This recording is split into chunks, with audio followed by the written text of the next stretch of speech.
Not, we didn't have any options. The only one to get into South Africa was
will begin at 1:30. Please take your seats and turn off or silence your cell phone during the seminar. A simultaneous interpretation is available, and take your receiver on the table. Korean is available on channel 1, and English is on channel 2. The seminar will be started soon. Please remain in your seat. Thank you.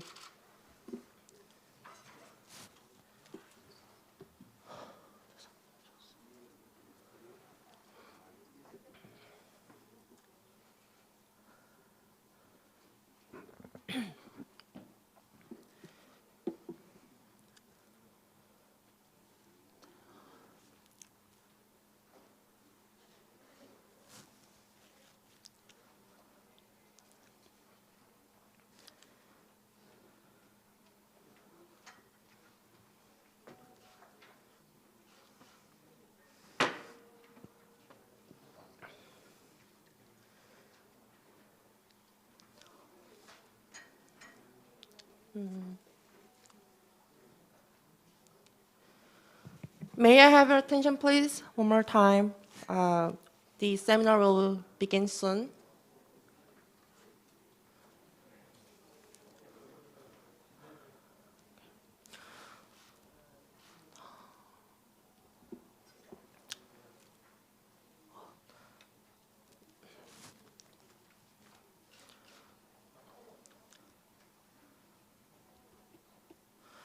Welcome to the first R.O.K-IORA Partnership Seminar. I'm Mr. No Ki-hyun from the Ministry of Foreign Affairs of the Republic of Korea. Thank you for attending the seminar. Before we begin, for the prevention of COVID-19 and for our safety, please make sure to wear a mask during the seminar, except when speaking. Also, hand sanitizers are all available at the registration desk, so please use them whenever you need them.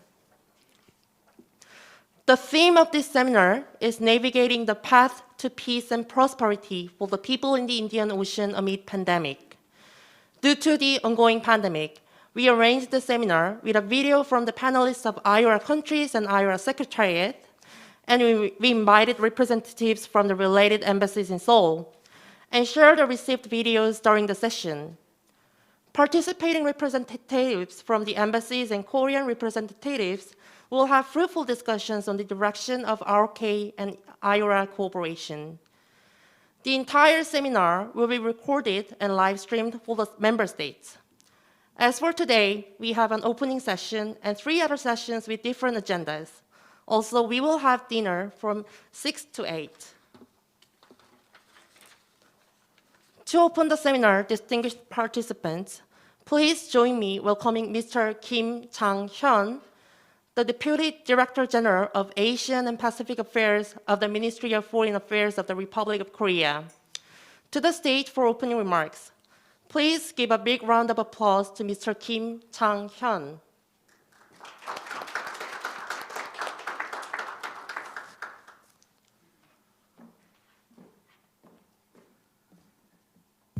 So I guess I'm supposed to take off my mask while I'm speaking, right? Yes.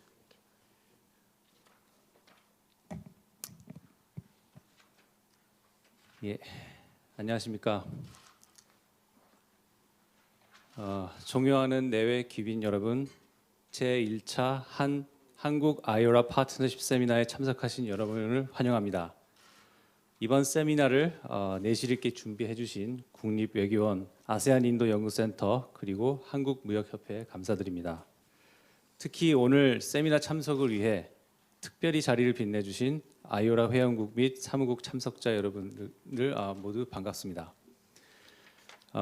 귀빈 여러분, 지난 2018년 11월 한국은 환인도연합이라는 아주 중요한 지역협력체의 대화 상대국이 되었습니다.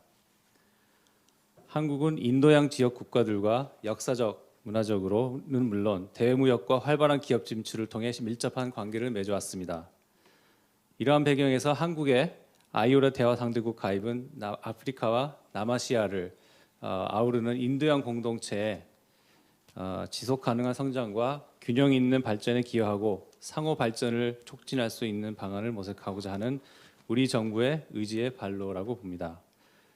그 일환으로 한국은 지난 2019년 아부다비에서 개최된 제19차 아이오라 강요회의에서 아이오라 회원국 및 사무국과의 정보 교류 확대와 실질 협력 분야 발굴을 위한 1.5 트랙 세미나의 출범을 제안했습니다.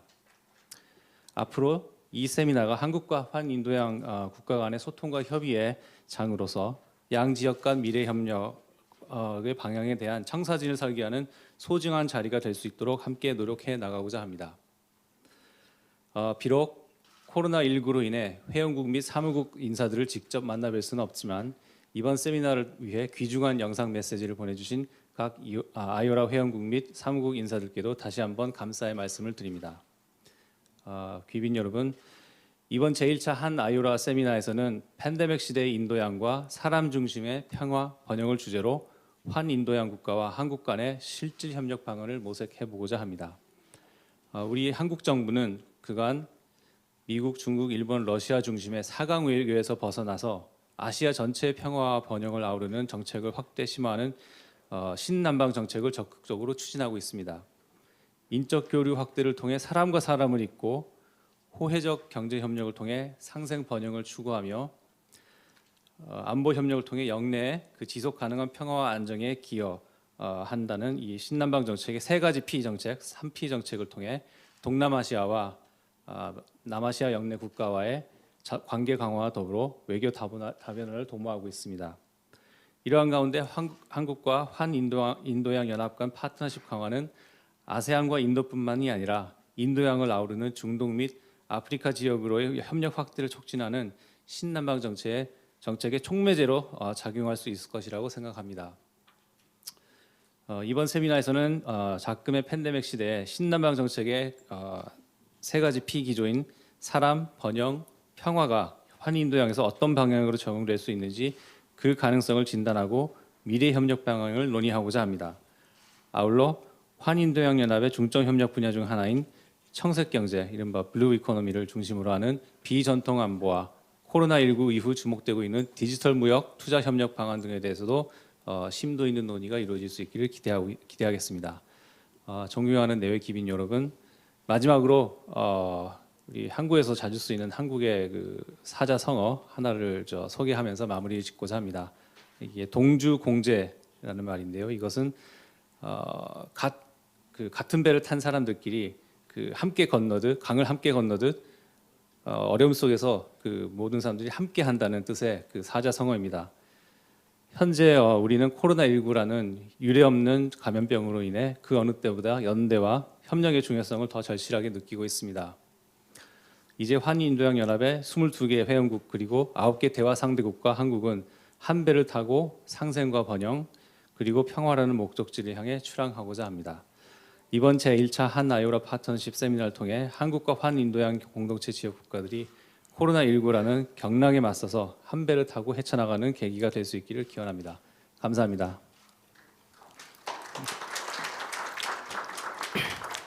Thank you, Mr. Kim.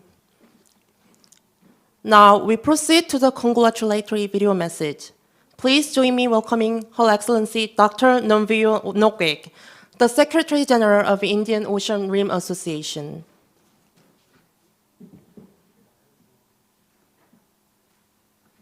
Your Excellency Kim Jong-un, Deputy Director General of Asian and Pacific Bureau, Ministry of Foreign Affairs of the Republic of Korea, Your Excellency Abdullah Saif Noaimi, Ambassador of the UAE to the Republic of Korea, distinguished participants, ladies and gentlemen, it is a great pleasure for me to address you all today at the first Republic of Korea IORA Track 1.5 Cooperation Seminar. Let me begin by congratulating the organizers and the hard work for hosting this event, and thus would like to extend my appreciation and gratitude to the Republic of Korea. This is the second time that the Republic of Korea is hosting IORA following the meeting organized by its embassy on November 1st, 2019 in Pretoria, South Africa. In attendance were the IORA Business Forum Chair, Mrs. Judy Nokedi, IORA Chair, South Africa, and dialogue partners. The objective of the meeting was to share views between the IORA Business Forum and representative of the IORA dialogue partners based in South Africa. Distinguished ladies and gentlemen, this seminar presents an opportunity to create a special platform for the exchange and sharing experiences and to create ideas to identify concrete ways to develop the Republic of Korea IORA cooperation, put forward policy recommendation and other to enhance the partnership, guide its future course, and build networks between Republic of Korea and IORA member states, both at the governmental and private sector levels. The outbreak of COVID-19 has posed an unprecedented challenges to not only to member states IORA, but to the world.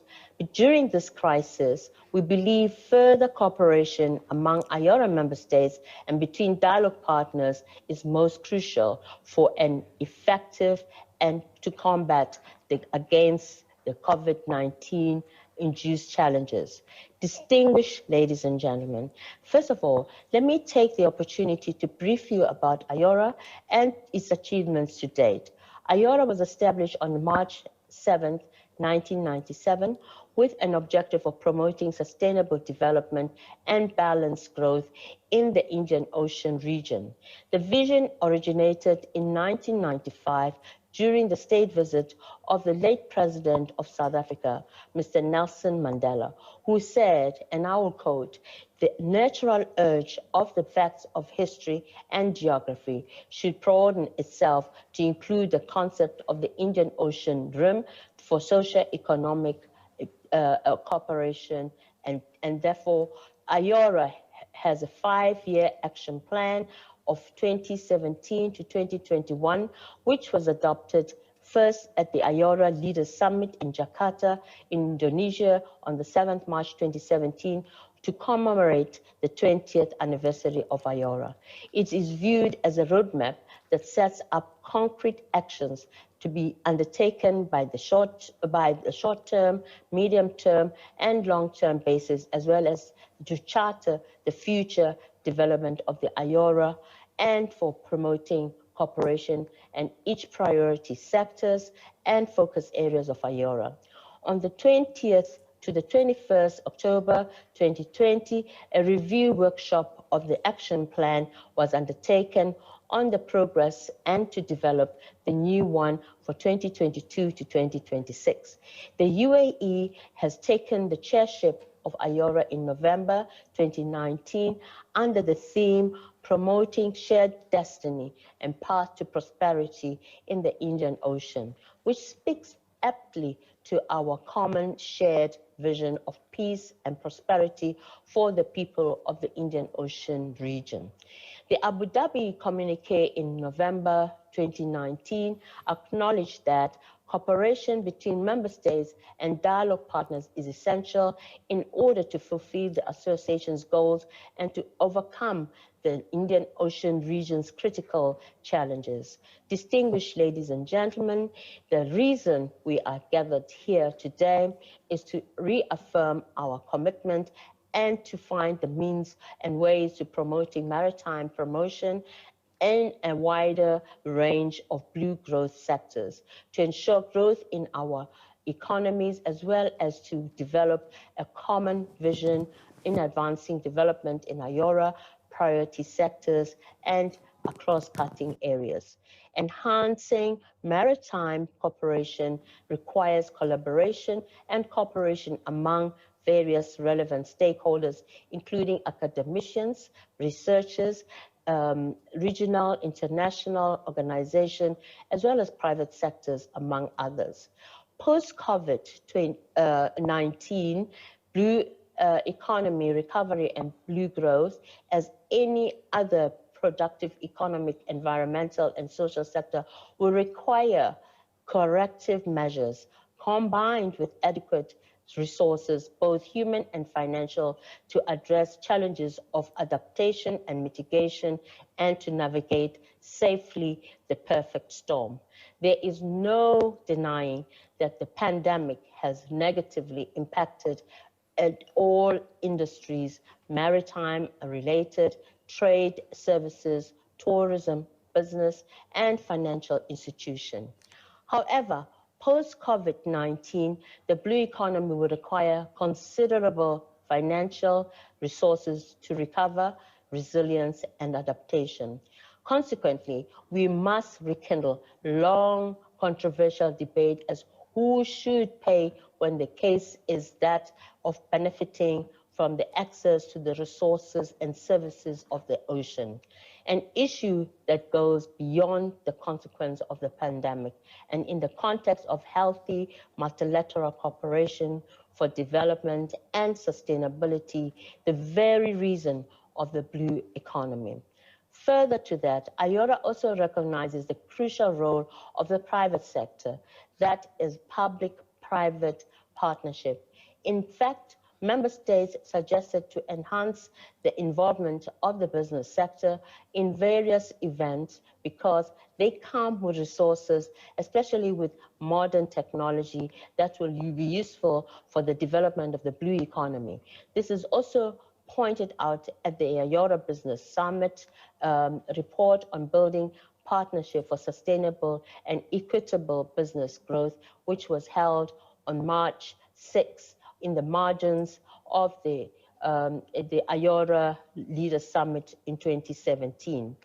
Distinguished ladies and gentlemen, before I conclude, I wish to share with you that IORA is keen to further deepen its links and various stakeholders to advance development in the 6 key priority areas across and cross-cutting issues, the Sustainable Development Goals and the Paris Agreement put in place the framework to enable a global development, sound management for our natural resources, and revitalized global partnership for sustainable development.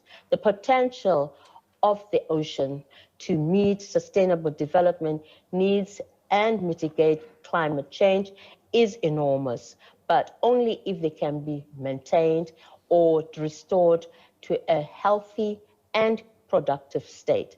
To that end, it is vital that all stakeholders take the maritime sector to a higher level, especially in the new era under the outbreak of COVID-19. I once again thank you all today, and especially our host, Republic of Korea, for taking the initiative to host the IORA First and Republic of Korea Track 1.5 Cooperation Seminar.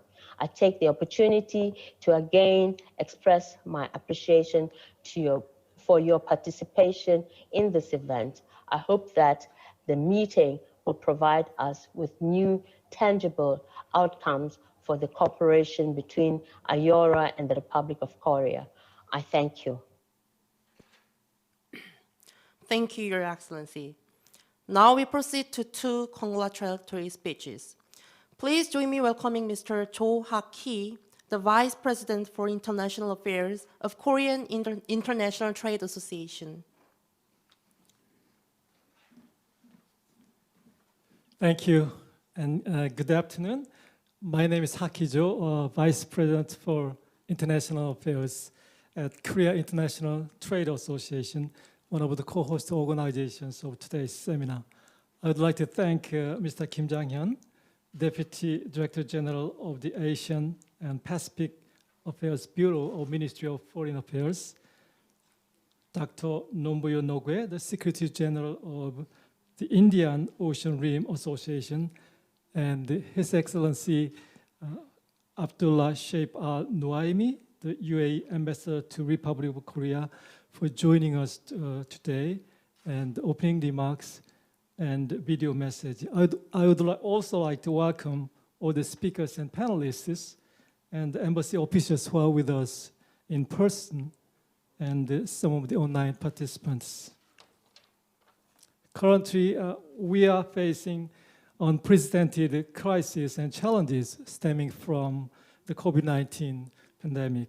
Member states must work together to overcome the global economic uncertainty from the epidemic. The Indian Ocean region is home to 1/3 of the world's population. which amounts to 2.7 billion people. Its population is young and dynamic, with an average age of below 30.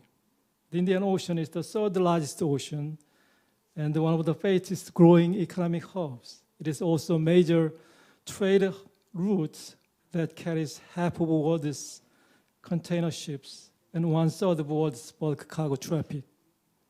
The Republic of Korea's accession to I-ORA as dialogue partner in 2018, which came amid the growing geopolitical importance of Indian Ocean region, demonstrated our government's powerful will to broaden its scope of activities in pursuing diplomatic diversification and the New Southern policy, a regional initiative to pursue a more consolidated partnership with the ASEAN members and India on the three pillars of people, prosperity, and peace. Recognizing the urgent need for international cooperation and solidarity amid COVID-19, the importance of partnership between Republic of Korea and I-ORA cannot be emphasized enough. In this connection, Kira truly appreciates the Ministry of Foreign Affairs launch of the Republic of Korea I-ORA Partnership Seminar, a 1.5 policy platform for seeking out areas for substantive cooperation with the Republic of Korea and I-ORA member states. The seminar we will have today will cover a wide range of topics, including trade and investment cooperation in Indian Ocean region as we face digital transformation accelerated by COVID-19. Distinguished participants, overcoming the challenges from COVID-19 is a crucial task for not only the Indian Ocean, but also the whole world and its future, and we stand at a crossroad. I hope today's seminar is a chance to share new vision and insights that will aid the 22 I-ORA member states to navigate through the post-COVID-19 era. Thank you. 감사합니다. Thank you, Mr. Zhou. Next congratulatory speech is prepared from the chair of I-ORA, the United Arab Emirates. Please join me welcoming His Excellency Abdullah Saif Al Nuaimi, the Ambassador of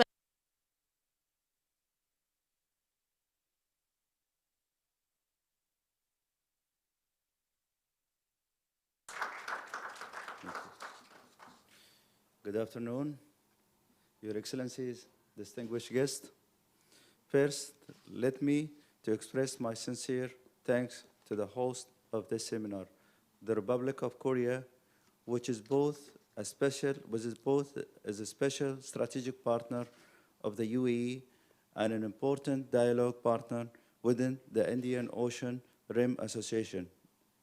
I must emphasize that the UAE, as a chair of I-ORA for the period 2019-2021, is incredibly grateful for the valuable,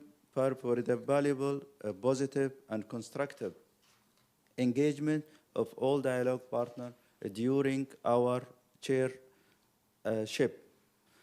As many of you would already know, dialogue partners are essential feature of I-ORA engagement, with each of our partners having making a unique contribution to I-ORA, particularly in areas of common interest.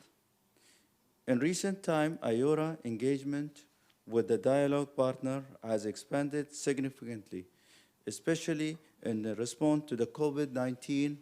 For example, a virtual I-ORA committee of the senior official meeting on COVID-19 was held in May 2020, with I-ORA members, state and dialogue partner conveyed virtually to a future enhancement cooperation in response to the ongoing challenge presented by the pandemic. I'm incredibly proud to report that the I-ORA has evaluated its cooperation during this time and provide to be successful in providing an interactive platform that drive efforts to build a global solidarity in response to COVID-19. More broadly, I must express the UAE's deep appreciation the effort made by the Republic of Korea to increase cooperation in IORA priority areas such as maritime security and safety, trade and investment, fisheries, tourism, and cultural exchange. As a current chair, the UAE remains resolute in its desire to ensure that IORA is fully able to intangibly pursue initiatives that work toward a stable prosperity and harmonies of India's ocean rim. Of course, dialogue partner will play an important role fulfilling this vision. Today's seminar, which is focused on IORA priority area, COVID-19 indicate challenges, give the opportunity to exchange idea and future development of our cooperation during these challenges times. I look forward to our discussion during today's session, and I'm confident that this seminar between our speakers will be both informative and fruitful. Thank you very much, and kamsahamnida. Thank you, Your Excellency. Thank you for attending the seminar. Before we proceed to the session one, we would like to a group photo session. For the group photo, could we have all the guests come toward the front?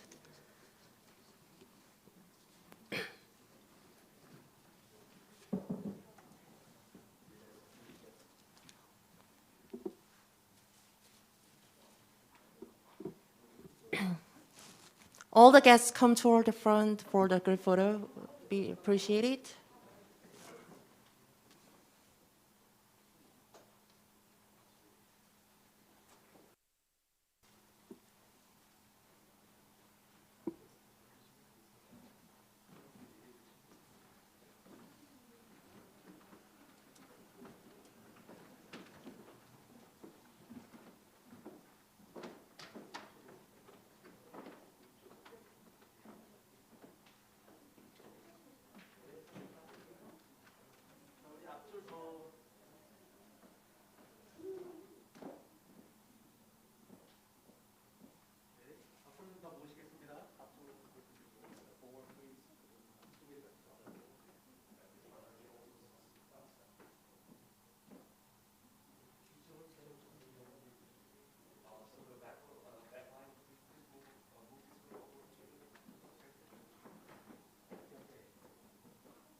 May I have your attention, please?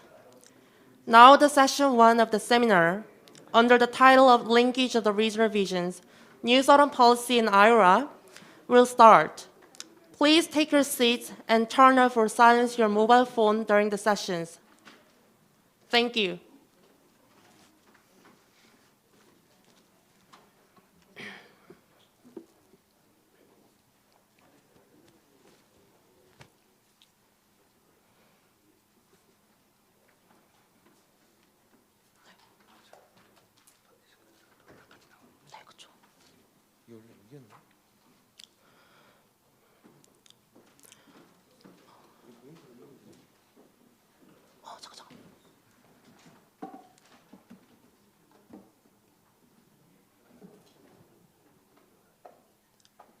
Oh, no.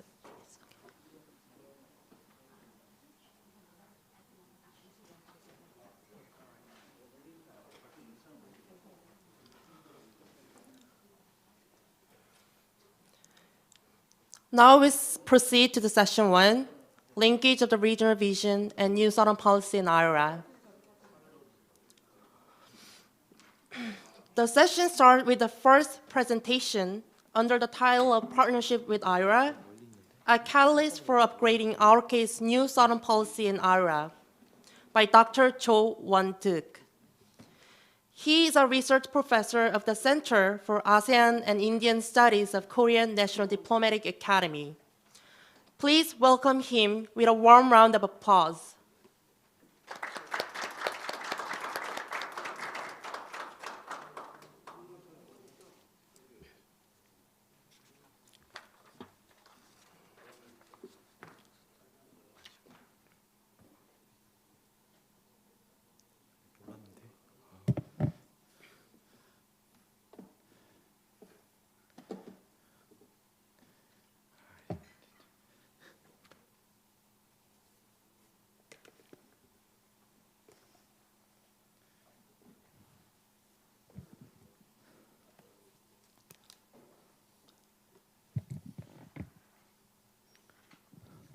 Okay, you can start. Yeah.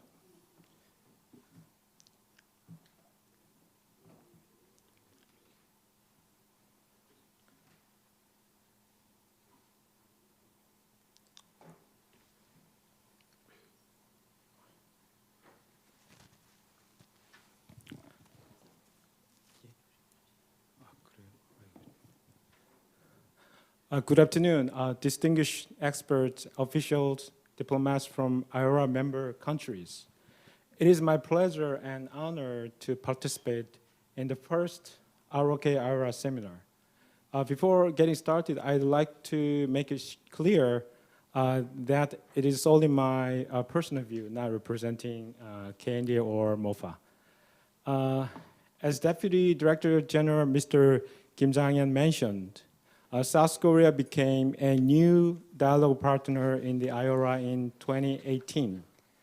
I think South Korea's status of dialogue partnership in the Indian Ocean Rim Association and today's first seminar opening Korea's commitment to IORA can be not only a valuable opportunity to engage in the Indian Ocean through the only regional mechanism for multilateral dialogue covering 3 continents, including Asia, the Middle East, and Africa, but a catalyst to upgrade our New Southern Policy as well.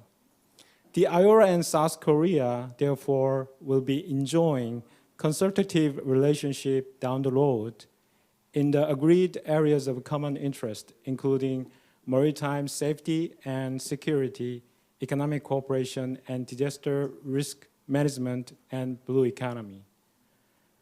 South Korea's recent joining of the IORA will provide more room for the countries in its implementation and upgrading of the New Southern Policy. Korea's New Southern Policy focuses on 3 conceptual pillars, such as people, peace, and prosperity, aims at building people-centered community of peace and prosperity.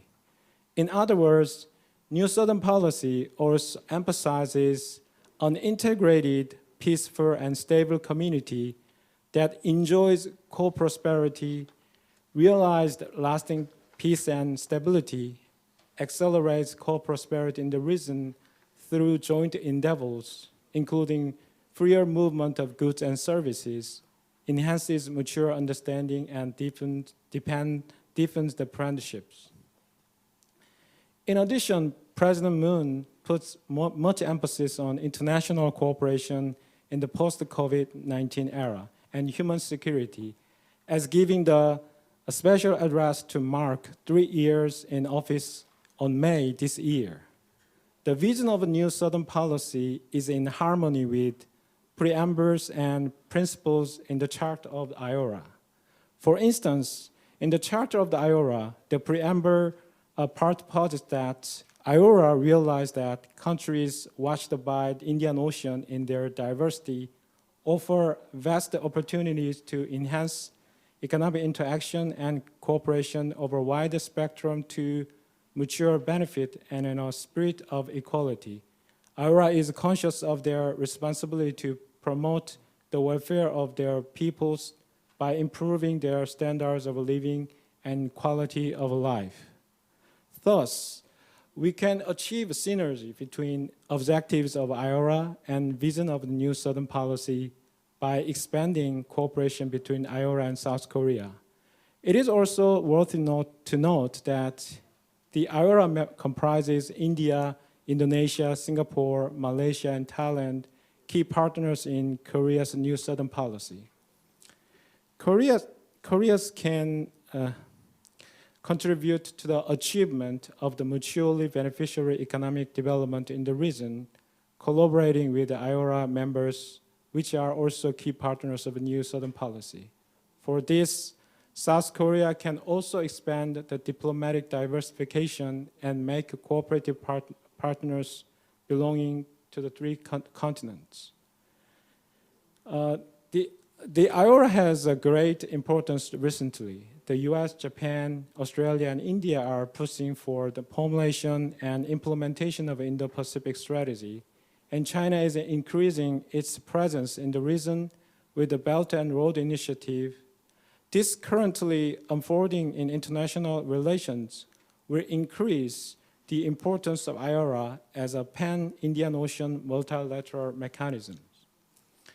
I.O.R.A is actually geographically far away from Northeast Asia and Korean Peninsula, but has a great importance for Korea's diplomatic and economic diversifications. First, the Indian Ocean rim boasts great potential for economic growth and is home to critical sea lanes used for transportation of energy and goods. The countries in the region are home to roughly 2.7 billion people, or 30% of the world population. They also have a great potential to be a promising space for mature prosperity on behalf of I.O.R.A members and South Korea. In the future, with its percentage of the elderly population far smaller than that of the other regions. Almost 2/3 of the world's oil tankers and half of its container vessels pass through the Indian Ocean. In case of South Korea, about 99.7% of its energy resources and cargoes brought into and carried out of the country travel by vessels. Indian Ocean region therefore holds great significance to Korea, making the I.O.R.A an important mechanism from Korea's perspective, as it is the only regional mechanism for mature multilateral dialogue. So as aforementioned, the importance of Indian Ocean region is growing more than ever. South Korea joining of this regional grouping as a dialogue partner has some implications. First, Korea joining the I.O.R.A has broadened the new Southern policy horizon in two aspects. By joining the regional grouping that brings together the countries bordering the Indian Ocean, the Korean government has expanded the new Southern policy geographical horizon in cooperation with its new Southern policy key partners. On top of that, the I.O.R.A's specific focus on maritime security and combating non-conventional security challenges will ensure wider thematic range of the new Southern policy. The new Southern policy can include not only economic but also diplomatic and security cooperation with I.O.R.A member states, enabling more balanced approach. Second, Korea's joining of ASEAN Plus 3, the East Asia Summit, and the I.O.R.A will strengthen the country's multidimensional cooperation with the region, which would eventually provide us more diplomatic space. Third, India and Indonesia have led the establishment of I.O.R.A and hosted the first Indian Ocean Rim Association Leaders Summit respectively. This indicates that Korea's key partners in the new Southern policy lay great emphasis on I.O.R.A and are keen to achieve the agendas put forward. Joining the I.O.R.A, therefore, will provide Korea with more opportunity to work together with these countries on these agendas. In order to engage in more substantive cooperation with IORA member states in the context of New Southern Policy, Korean government can make the following efforts. First, Korea can seek ways to make a contribution to this regional grouping as a dialogue partner by strengthening cooperation with IORA member states.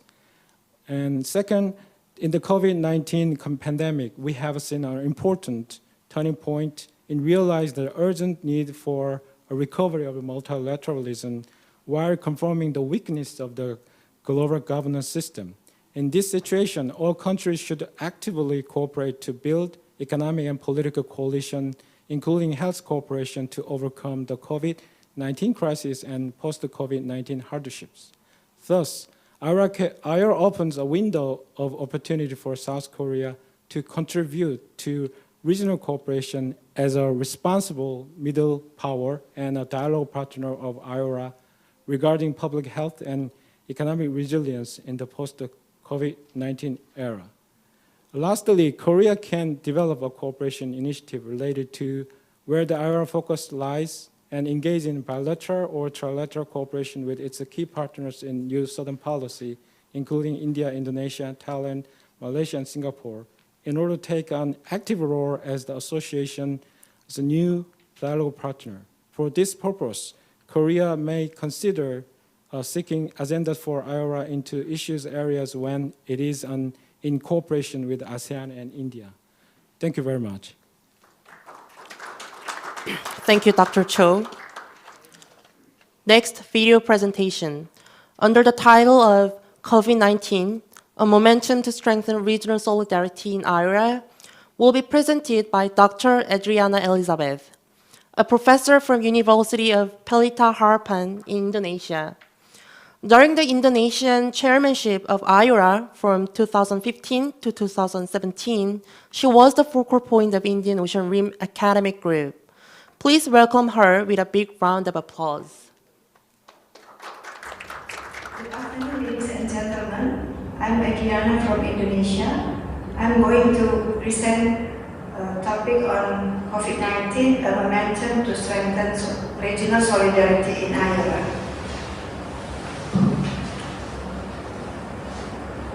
When the World Health Organization announced that SARS-CoV-2 or COVID-19 as global pandemic, governments have responsibility to seriously handling the cases by providing more places for emergency hospitals, health equipment, supplying medicines, and enforcing medical staffs.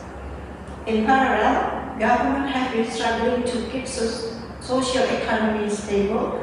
For example, Indonesia put priority policy to back up the poor through social safety net like direct cash transfer. Some primary industries get also incentive to keep operating and hiring laborers. Food security is another priority sector, and more people are now interested to consume local products from organic or natural farming. Along with the global pandemic that we are facing today, Ministry of Foreign Affairs of the Republic of Indonesia strongly motivated IORA to fight the COVID-19 by developing regional and technical cooperation. Disaster risk management is on the list of the priority issues of IORA, but it needs to expand its capacity to respond not just limited to a natural catastrophe, but also disaster that causes by scientific fallacy. Since the outbreak of COVID-19 in Wuhan widely published in December 2019, many countries remain struggling. Indonesia is also under a new normal era, but it is not the same for everyone, because there are still people who are ignorant, unaware, or purposely challenging the governments by breaking the rules. COVID-19 is a momentum for IORA to build stronger regional cooperation. In this context, and regarding Korea's New Southern Policy, IORA gives possibility to cooperate for prosperity and peace in the region, referring to the three pillars: business forum, trade and investment working groups, and also academic group, in which Seoul could participate, and also developing some of the main priority issues, including women empowerment or blue economy. When Indonesia was the chairman of IORA in 2015-2017, Declaration of Blue Economy was adopted. In the same year, Indonesia proposed the Jakarta Concord as a common platform for IORA to establish regional norms for drafting fundamental peace, security, stability, and prosperity. The global pandemic gives a lesson learned for IORA to build more solid regionalism, or it will go beyond by promoting and protecting humanitarian aspects, including create healthier environment for future generations. IORA is different from ASEAN in the context of regional identity, although both are trying to build peace and prosper regions through economic cooperation. IORA is much more diverse. However, it has more potentials to be explored from now. Because of that, IORA needs to set up a peaceful pathway. Therefore, member states probably need to sit and talk about any possible contribution to global solidarity by strengthening regional unity. In the context of intra- and interstate conflict within the region, IORA needs to anticipate regional mechanisms to peace process and conflict resolution, which is suitable with the characteristic of each tension, dispute, or conflict. For example, in the middle of these desperate situations due to the COVID-19, trade war between the US and China seems to have no impact, including tension in the South China Sea, while both are IORA's dialogue partners. IORA needs to have strong political commitment to accommodate different ideology or set of belief. Therefore, IORA will be well of solidarity, acceptability, and tolerance. However, norm setting will take a long process. Since the beginning, for example, IORA has been facing obstacles or barriers regarding bilateral conflicts between India and Pakistan. IORA is a prospect multilateralism. It is timely to increase regional unity for fight for the COVID-19 because no single country can totally survive by itself. Working individually seems to be irrelevant at the moment. The pandemic has forced people to remind a very simple attitude, such as how to wash hands properly, become a new habit, and to a very complex way of thinking or having self-motivation to live healthy, also for saving others. In other words, people tend to have a new mindset and attitude, and for survival and productive economically, people need to balance mindset, environment, and social interaction harmoniously. COVID-19 makes the world becomes more borderless, and people can easily communicate through digital communication technology and social media. Geographically, IORA consists of 4 big continents, but it doesn't mean that regional and international cooperation need to be delayed. Like working ordinarily from home, it is only a matter of shifting space, but it precisely reduces distance and people can access information in a real time. During the annual meeting in 2017, IORA Comprehensive Economic Partnership Agreement was also discussed, but the prospect remains debatable due to the economic structures, political system, and cultural backgrounds which are very diverse. In regards to regional culture, it was firstly discussed during the Indian Ocean Rim Academy Group workshop in Jakarta. The participants then had a better understanding not only about the regional diversity in terms of people and community, but also about potential academic or science development projects in terms of cultural and historical tourism, traditional herbs, and education. Indian Ocean region has been culturally linked by international migration for some purposes such as trading, preaching, and other social interaction. People from Africa, for instance, they have moved from their motherland to many parts of the world, like some of them lived in the Papua Island of Indonesia and Papua New Guinea. They brought their traditional cultures but also created new civilization in different regions. This means that IORA was already connected since a long time ago. In the context of COVID-19, IORA has to make a trajectory for helping the people by facilitating trade and investment in regards to traditional products, and related sectors such as food security, ecotourism, clean and wealth ocean. For investment cooperation, they are related to producing new knowledge based on the historical aspect and improving current condition. Investment cooperation can be in physical and non-physical in health sector to create better economy. Government, people and business sector must work hand in hand to explore what are the best for individual country and beneficial for the region. For some specific cooperation, IORA could lead more on research project in medical and pharmacy to produce new medicines, vaccine and antivirus. From the world data, state income from pharmacy industry is the highest compared to mining, oil and gas. Indonesia as middle power as well as India, Australia and South Africa could encourage any positive ideas to IORA. This is also very timely for South Korea to join as a dialogue partner. As former focal point of IOAG, I am trying to convince Seoul to contribute more on academic and science cooperation, such as facilitating discussion for regional scholars regarding priority issues in IORA and global dynamics, collaborating study in medical pharmacy and neuroscience, cooperating in the context of blue economy and green growth concept, capacity building for women and youth in small-scale industries.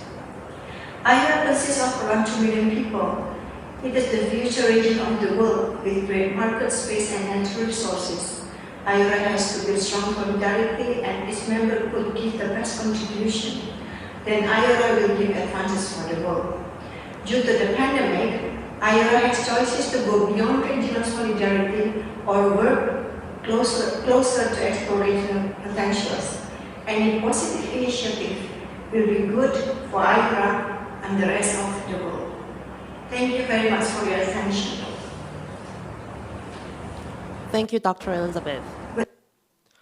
We will continue to have the third video presentation of the session. Under the title of the Indian Ocean, the Indo-Pacific and the India-Korean Partnership by Dr. Samir Saran, who is the president of the Observer Research Foundation, one of Asia's most influential think tank.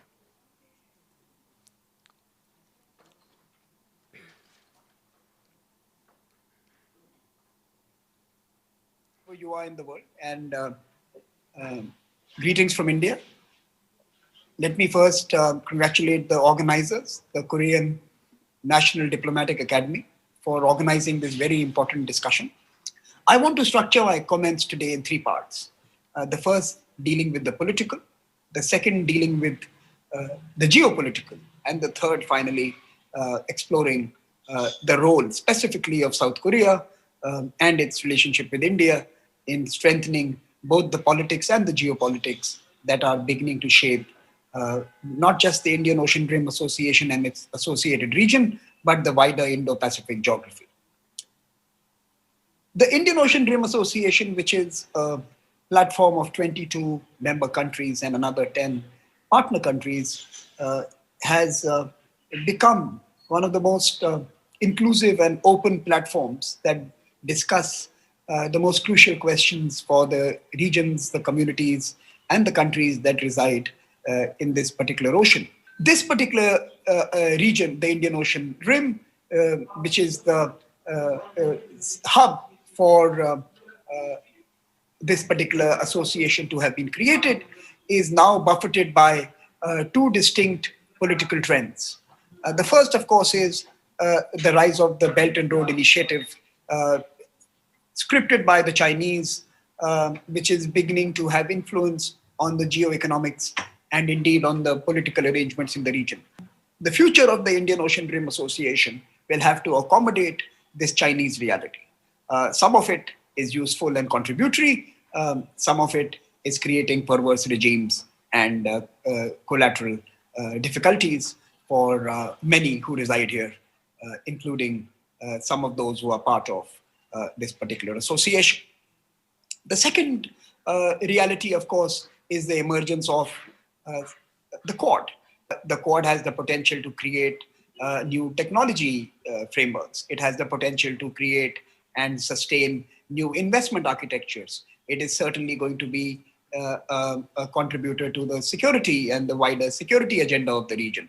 It is going to strive to ensure open and free navigation regimes that keep the trade lines going. And the emergence of Quad is certainly something that IORA will have to look at closely as it builds on its older agenda, which was confined to the Indian Ocean alone. And in that sense, this is the reality that we need to assess and discuss as we build a forward-looking agenda for IORA. Now, within these two winds which are buffeting the association lies opportunities. I think IORA has a moment to play a very important role to become more ambitious as an association and become the body which is both normative, norm setting, and a rules based, which creates frameworks to adjudicate and manage affairs in the region. It is time for us as IORA members to look at a forward-looking agenda and ensure that whether it's the Chinese interests or whether it is external interests to this particular region, they all conform to a principled and ethical approach that the IORA is able to promote and propose. And I think that's the first part of the equation that I wanted to present for all of you to consider about. And of course, undoubtedly, India, where I come from, is the largest contributor to the special fund of the IORA. It is also one of the life and the energy behind its sustenance, and India will have to do much more if IORA has to reach its full potential. The second part of the presentation deals with the geopolitical imperatives of the country that constitute this RIM association and some of its partners who associate with it. South Korea being a very important partner to the RIM association, to the IORA. Now, there are two kinds of realities this region has to navigate when it comes to its external relations and what it seeks from outside. Many of these countries are still completing their 20th century development agenda. Indian Ocean countries have to still work hard to create the capabilities, capacities, resources, and governance frameworks that can allow them to provide a life and lifeline to all of their citizens. So that is the one set of opportunities and needs and deficiencies and vulnerabilities that we need to respond to in this region.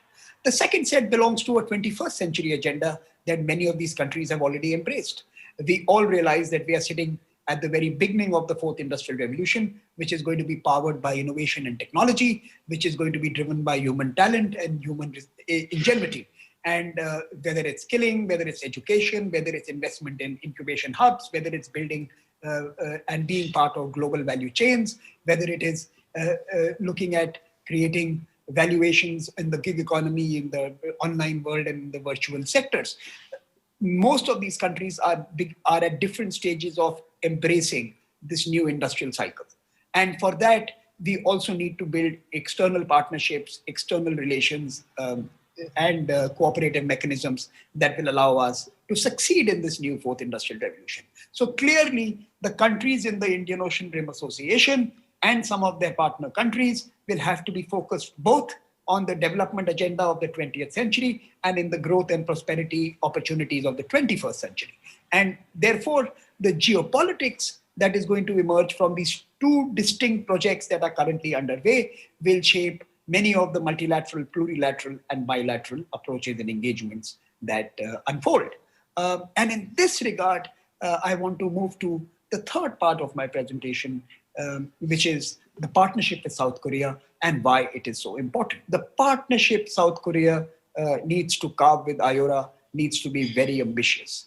It has to service some of the more traditional development, growth, and political challenges dealing with trade and climate change and infrastructure and investments and building cities and transportation systems. But it also has to partner with these countries to share its know-how on innovation, technology, communication, and emerging technology potential and enterprises. So to me, if there is one standout partner country to the IORA that needs to actually become part of the Indian Ocean Rim Association embrace it and seize the opportunity that the IORA offers is South Korea. At the same time, I also believe that an India-South Korea partnership to make this happen will be critical. India could be the incubation hub for South Korea to devise solutions for the oceans that could be then shared with everyone through some distributed processes that need to be put into place. India is already a known entity to South Korea with very deep and old industrial relations, from heavy industries to auto sector to electronics and to more sophisticated and modern innovation sectors. So the India-South Korea partnership becomes crucial for the larger Indian Ocean Rim Association to benefit from. And I would suggest a 5-point framework to make this happen as I conclude. I think there are 5 areas where the partnership with South Korea is important for IORA, and of course, the emerging Indo-Pacific geography. The first has to be in the normative agenda, setting norms, building rules of the future, be it in the 4th Industrial Revolution, be it around technology, be it around the data economy, be it around privacy and encryption, be it around the management of AI and the future of work, etc. So a norm-setting rule and a normative partnership with South Korea to devise the frameworks for the future in the 4th Industrial Revolution is important for the IORA, and we must start working on this domain aggressively and with great enthusiasm. The second contribution, which is going to be extremely important in the coming days, particularly because of the pandemic distress around economies, on the economies around the region, is going to be on investing and building infrastructure for the future, a green infrastructure, sustainable projects that respond to both the SDG agenda and the climate agenda.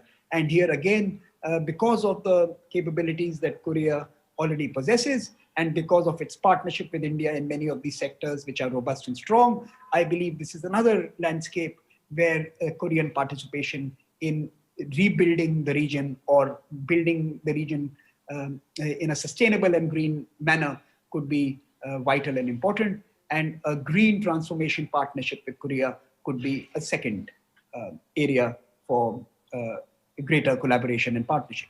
The third, of course, deals with the wealth in the oceans and the blue economy, still a fledgling domain with many ideas, but it is absolutely true that the Indian Ocean Rim Association countries depend on the oceans, live off the seas, and have to nurture and care for it.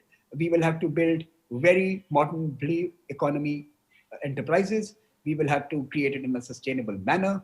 We will have to look at the importance of preserving the sanctity of coastal communities and their dependence on some of the ocean resources. We will have to nurture the flora and fauna and the ecological systems that reside within the seas. And we will have to build infrastructure and coastal linkages that allow greater integration, commerce, and trade amongst the people. Now, these are not competing imperatives. These are all imperatives that need to be factored into the new design. And I think a blue economy partnership with South Korea is vital, and South Korea has a lot to offer in this particular domain. The fourth vital area is around humans and skills and capacity building and investing in the strength of communities around the world. Now, Korea is an emerging and strong economic diplomacy actor. It has development partnership programs which are beginning to show influence and traction, and building a development agenda, a SDG agenda, a people-centered agenda, using the economic diplomacy approaches could be a very useful addition to what many other countries are doing in the region. We have already other partner countries who are investing in the development initiatives, and a Korean partnership with them, with India and others who are invested in the region, could have significant positive impact on the communities and people, and this must be the fourth agenda. And finally, in many ways, this is the de-risking alternative for South Korea. the vibrancy of the Indian Ocean Rim Association offers Korea a chance for its southern policy to succeed. It offers a chance for Korea to de-risk its dependence on one or two markets, and it offers Korea a chance to build a global practice beyond its traditional markets. And I think the resilience of the Korean story, the resilience of the Indian story is only going to emerge if we are able to fully realize the potential that communities in different parts of the Indian Ocean offer.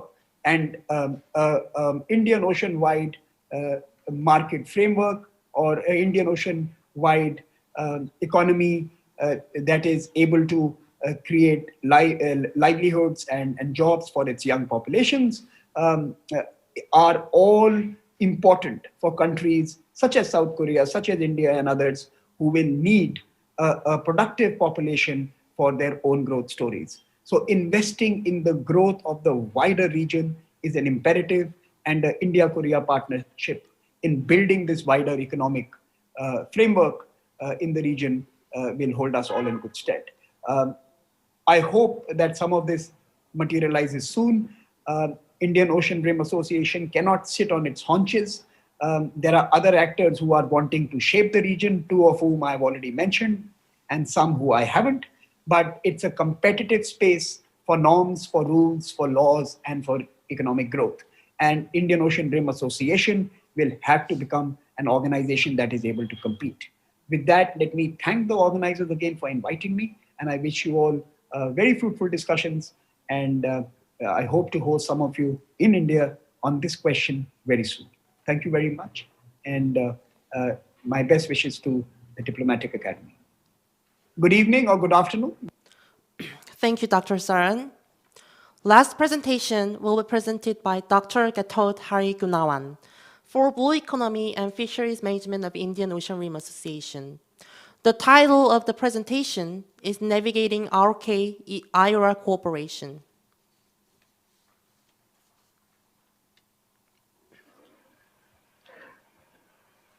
Distinguished participants, ladies and gentlemen, annyeonghaseyo. It is a great pleasure for me to speak before you all today at the First Republic of Korea IORA Track 1.5 Partnership Seminar with the theme Navigating the Path to Peace and Prosperity for the People in the Indian Ocean Amid Pandemic. Let me begin by congratulating the organizer for the hard work for hosting this event, and thus would like to extend my appreciation and gratitude to the Republic of Korea. This is the second time that I am invited by Republic of Korea to speak on the cooperation of IORA and the Republic of Korea. 2 years ago, I was invited to speak on the Republic of Korea SAARC Partnership Seminar in Seoul on 20 September 2018. 2 years ago, the Republic of Korea was still under the process of application for dialogue partner of IORA, which then formally accepted as the 8th IORA dialogue partner at the Council of Ministers meeting on the 2nd November 2018 in Durban, South Africa. Republic of Korea has participated at IORA event first time as dialogue partners, was on the IORA high-level panel on enhancing maritime cooperation for inclusive growth in the Indian Ocean. That is in Bali, Indonesia on the 7th to 8th December 2018. Time flies very fast. Now it's already in the end of the 2020. We need to start the cooperation between IORA and the Republic of Korea. Distinguished ladies and gentlemen, as the IORA Secretary General has addressed at the opening session that the Indian Ocean Rim Association was launched in March 1997, following a state visit of the iconic leader, Mr. Nelson Mandela, in India in 1995, whereby he recognized the urge to include the concept of an Indian Ocean Rim for socio-economic cooperation and the other peaceful endeavor. Today, IORA consists of 22 member states and 10 dialogue partners, stretching from South Africa in the west, running up to the eastern coast of Africa, along the Gulf to South and Southeast Asia, and ending with Australia in the east. IORA has a 5-year action plan, 2017 to 2021, which was adopted first IORA Leader Summit in Jakarta, Indonesia on the 7th March 2017 to commemorate the 20th anniversary of IORA. It is viewed as the roadmap that sets up concrete action to be undertaken on the short-term, medium-term, and long-term basis, as well as to charter the future development of the IORA and for promoting cooperation in each priority sector and focus areas of IORA. Last week, on the 20th to 21st October 2020, a review workshop of the action plan was undertaken on the progress and to develop the new one for 2022 to 2026. Distinguished participants, since India became the IORA chair for the period 2011 to 2013, there has been a growing direction and determination to strengthen institutions and capacities within IORA. India revitalized IORA during its chairmanship and six priority areas, namely trade and investment facilitation, maritime safety and security, fisheries management, disaster risk management, academic and science and technology cooperation, and tourism and cultural exchanges were identified on the basis to focus cooperation amongst member states. The sixth priority sector resulted in clearly defining the way forward for the organization and focusing the effort along this priority area. During Australian chairmanship from 2013 to 2015, two cross-cutting issues were adopted that sharpened IORA's strategic focus, namely the blue economy and women economic empowerment. Last year, the UAE has taken the chairship of IORA under the theme Promoting a Shared Destiny and Path to Prosperity in the Indian Ocean, which speak aptly to our common shared vision of peace and prosperity for people in the Indian Ocean region. The Abu Dhabi communique in November 2019 acknowledged that cooperation between member states and dialogue partners is essential in order to fulfill the association goals and to overcome the Indian Ocean critical challenges. Distinguished participants, IORA welcomes Republic of Korea's new Southern policy as the basic policy for the Republic of Korea to engage with IORA. IORA also welcomed a memoir on the Republic of Korea's plan as IORA dialogue partner.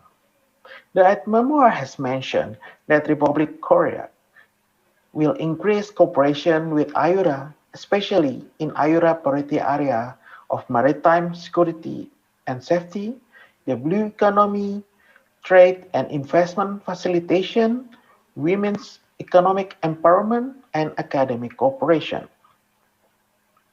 Further, I will suggest Republic of Korea to participate actively in the working group meeting. Some of these priority areas already have the working group as well as the work plan.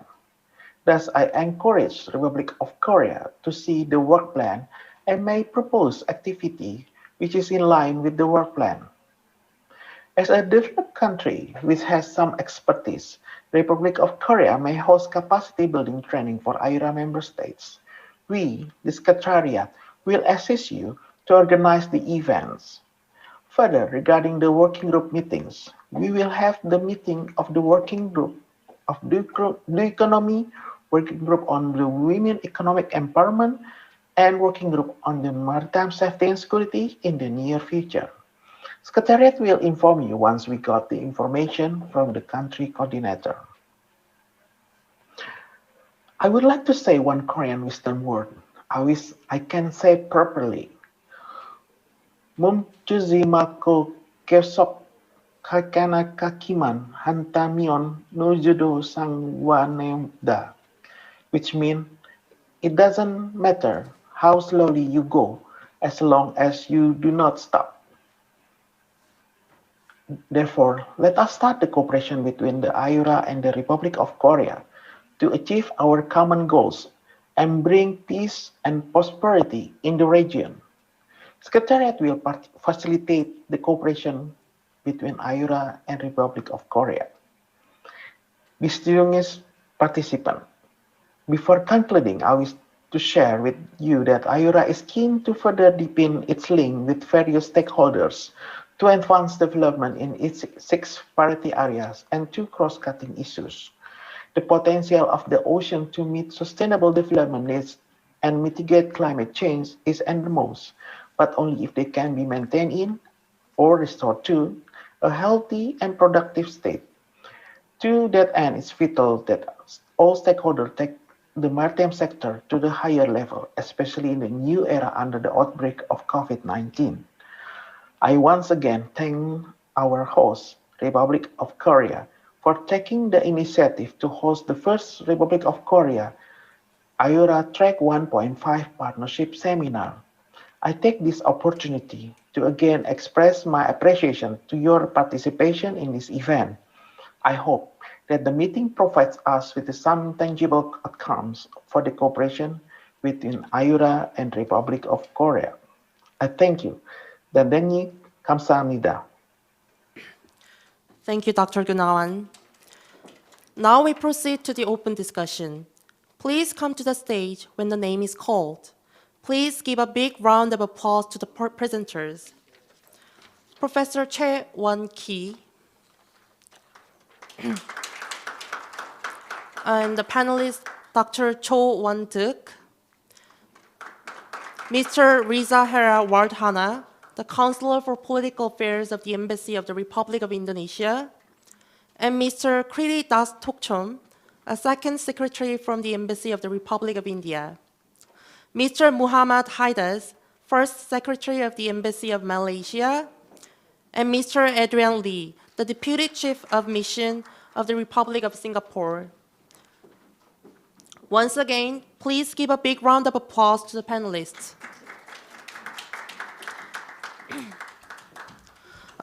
Please take off your mask only during your speech time and continue to wear it. I will pass the microphone to our chair, Mr. Choi Won-ki, a professor and head of Center for ASEAN Indian Studies at the KNDA. Thank you. Thank you very much. My name is Won-ki Cho. I'm a professor at Korea National Diplomatic Academy, and I'm really glad that we are able to hold this very important and significant 1.5 dialogue. The keynote in the keynote speech, it was very well explained that Korea joined IORA as a dialogue partner in November 2018. We know that President Moon's major foreign policy initiative, New Southern Policy, officially was launched on November 2017.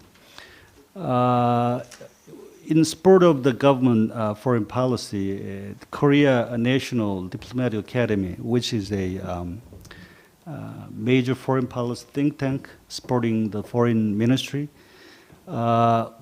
established a in-house research center, which is a Center for ASEAN-India Studies in Korea National Diplomatic Academy. And I am the head of that center at the Diplomatic Academy. And my primary job is to provide the policy issues, the analyze of policy issues and provide policy recommendations in support of the New Southern Policy. So about 3 years ago, immediately after the official launch of New Southern Policy, we circulate the idea of Korea joining IORA as a dialogue partner, and which kind of came to fruition in one later. So I'm very pleased about that. We have 4 excellent speakers presenting about their perspective about the future cooperation between Korea and IORA. So first, my fellow Dr. Jo provided the Korean kind of approach and perspective about certain policies. So this is, I think, one of the first major themes that we can pull out from the presentation. The second theme, I think, from the presentation is the IORA is a regional cooperation mechanism. One of the speakers emphasized, Dr. Elizabeth emphasized that the IORA is based on the principle of open regionalism and multilateral cooperation with diverse membership of 22 countries. I think this is very important. The Indian speaker, Samira Saran, pointed out that we have the geopolitical challenges now on, right? I mean, China's OBOR, Belt and Road Initiative, and also we have the kind of the increasing kind of cooperation among the four countries, the so-called Quad countries. So I think in this respect, IORA should be a very important kind of inter-regional and multilateral kind of cooperation platform. So we need to kind of think about that. And the third theme I think from the presentation we can pull out is what would be the one of the effective ways that Korea can engage with IORA cooperative mechanism. We can think about the Korea participating in working mechanisms already established inside the IORA. Also, we can think about the bilateral partnership. For example, some of the speakers mentioned that Korea should kind of strengthen bilateral cooperation with key partners in IORA, for example, Indonesia and India. So, and also the last thread I can pull out from the presentation is the specific areas of cooperation. Lots of speakers pointed out that the COVID-19 pandemic provided some sort of impetus and momentum to further Korea's cooperation with IORA members. And also lots of potential areas of cooperation we can think about is sustainable development goals, climate change, blue economy, human resource development, and things like that. So I think these are kind of four major themes I pulled out from the four presentation. And we now have four designated discussants from the diplomatic corps of member countries of IORA stationing in Seoul. So I now invite one by one the designated discussants to share their perspective and ideas about the future cooperation between Korea and IORA. First, I now turn to Mr. Riza Hera Wirdana from Republic of Indonesia. So we should open the mask. It's okay. Okay. Thank you very much for the opportunity, Mr. Moderator. Hello. Good afternoon, everybody. And congratulations. Also, I would like to express my congratulations to the organizer of this event to have the first Indian Ocean Rims meeting with R.O.K. as a dialogue partner. So we Indonesia consider IORA is one of our important region to have cooperation with, although we have some, how can I say, some difficulties, also some challenges in this area, but we see the importance of cooperation to maintain the stability of peace and further enhance our economic cooperation in this area. That's why Indonesia would like to offer our contribution and also further support for the growth in this area. So regarding some issues that's already mentioned with the presenter at the first time. So I'd like to also mention that the R.O.K. accession in IORA is meaningful, that also enables the country to strengthen its strategic communications and also cooperation with the Indian Ocean region as a dynamic and evolving region that is strive to play a central role in the global and geopolitics in the future. In this connection, Indonesia encouraged the R.O.K. government to deepen its partnership in IORA to explore new ways of cooperation, especially in IORA's priority cooperations, such as the maritime security, safety, blue economy, fisheries management, trade and investment facilities, women and economic empowerment, and also the economic cooperation. And now Indonesia as a coordinating country for the cluster group on fisheries and management, Indonesia would like to invite R.O.K.'s strategic dialogue partner in IORA to join the group to actively participate and contribute with other dialogue partners to overcome the common issues such as the illegal, the IUU fishing and etc. And also share R.O.K. expertise in fisheries areas such as fish control, fish stocks, and other related fishery management that will certainly strengthen the achieving of IORA Action Plan 2017-2020, particularly in the fisheries management cooperation. And also Indonesia would like to also to propose as the establishment of R.O.K. for the R.O.K. to establish the R.O.K-IORA committee, which consists of institutions and stakeholders in Korea related to fisheries, to maritime issues, in which we can also have some discussion and also discussion to matters, issues related to the maritime, and which is also has been effectively done with the other dialogue partners such as Italy. So we can also share about that kind of, experience with the R.O.K.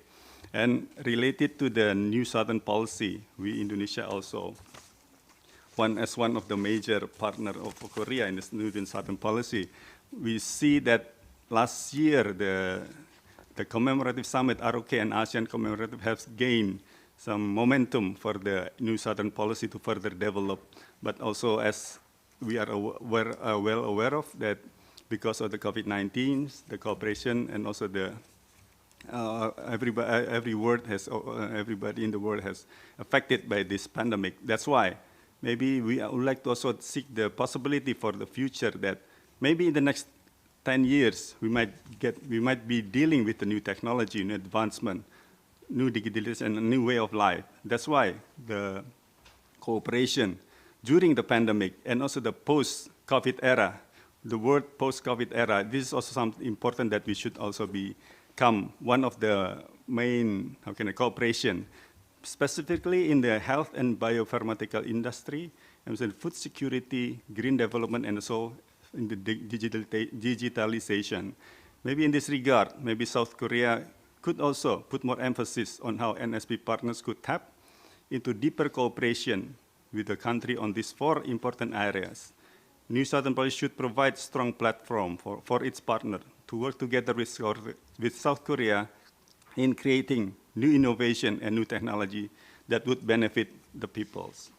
So that's what we can also compass as of now. Maybe we can discuss more about these issues. Thank you very much, moderator.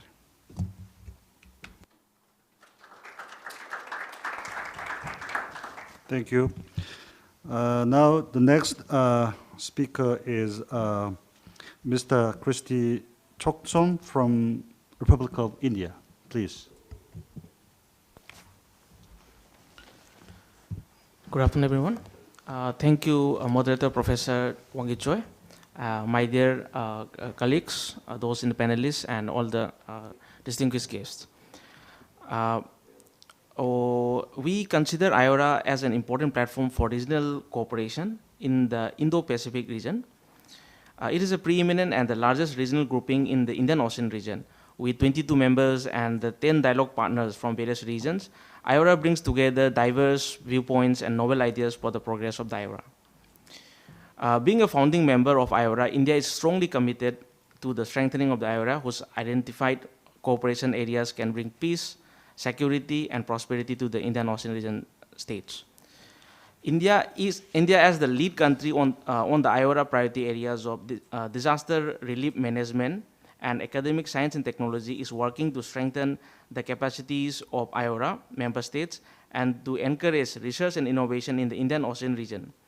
India has taken various initiatives in these areas like hosting training programs, developing humanitarian assistance and disaster relief, guidelines for the IORA countries, promoting cooperation through setting up working groups and so on.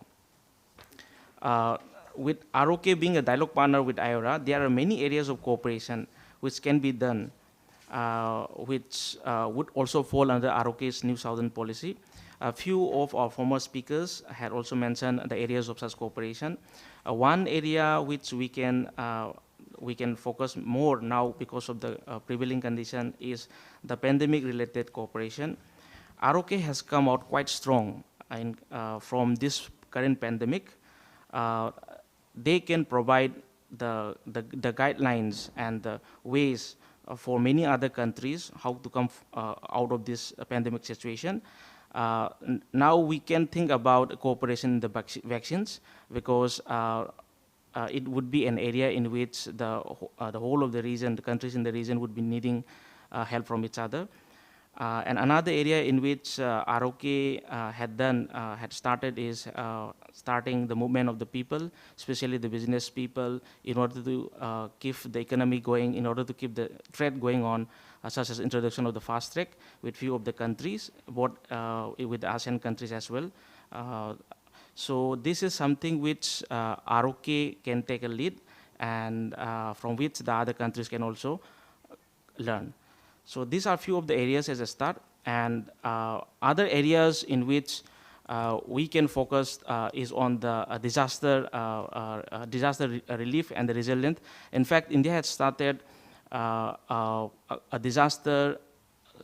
coalition for disaster resilient infrastructure group, in which we have invited countries where they can help and bring resources from everywhere, in which we can help and build a disaster resilient strong infrastructure. This is something, again, as part of the disaster relief management priority, which India had focused, in which R.O.K. as a country can also help in. Thank you.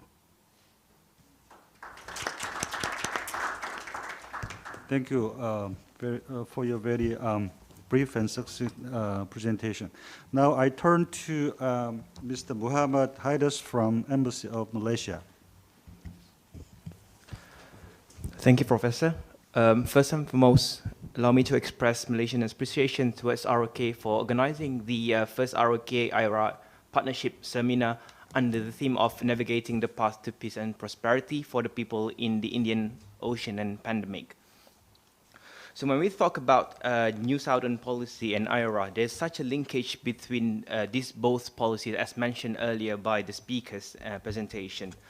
For Malaysia, Malaysia is of the view that the regional cooperation within the Indian Ocean and the NSP, the New Southern policy, has emerged as one of the most critical areas of cooperation of the world economy, peace, and regional cooperation that also includes trade, culture, and people-to-people exchange. It is also vital for IORA and NSP as a regional cooperation platform to explore all the available potential of collaborative areas in this cooperation. We also believe that the IORA and NSP provides an open and inclusive platform for various initiatives to be raised and pursued under its priority area, together with its future plan that also includes the IORA future plan of a blue economy and women empowerment.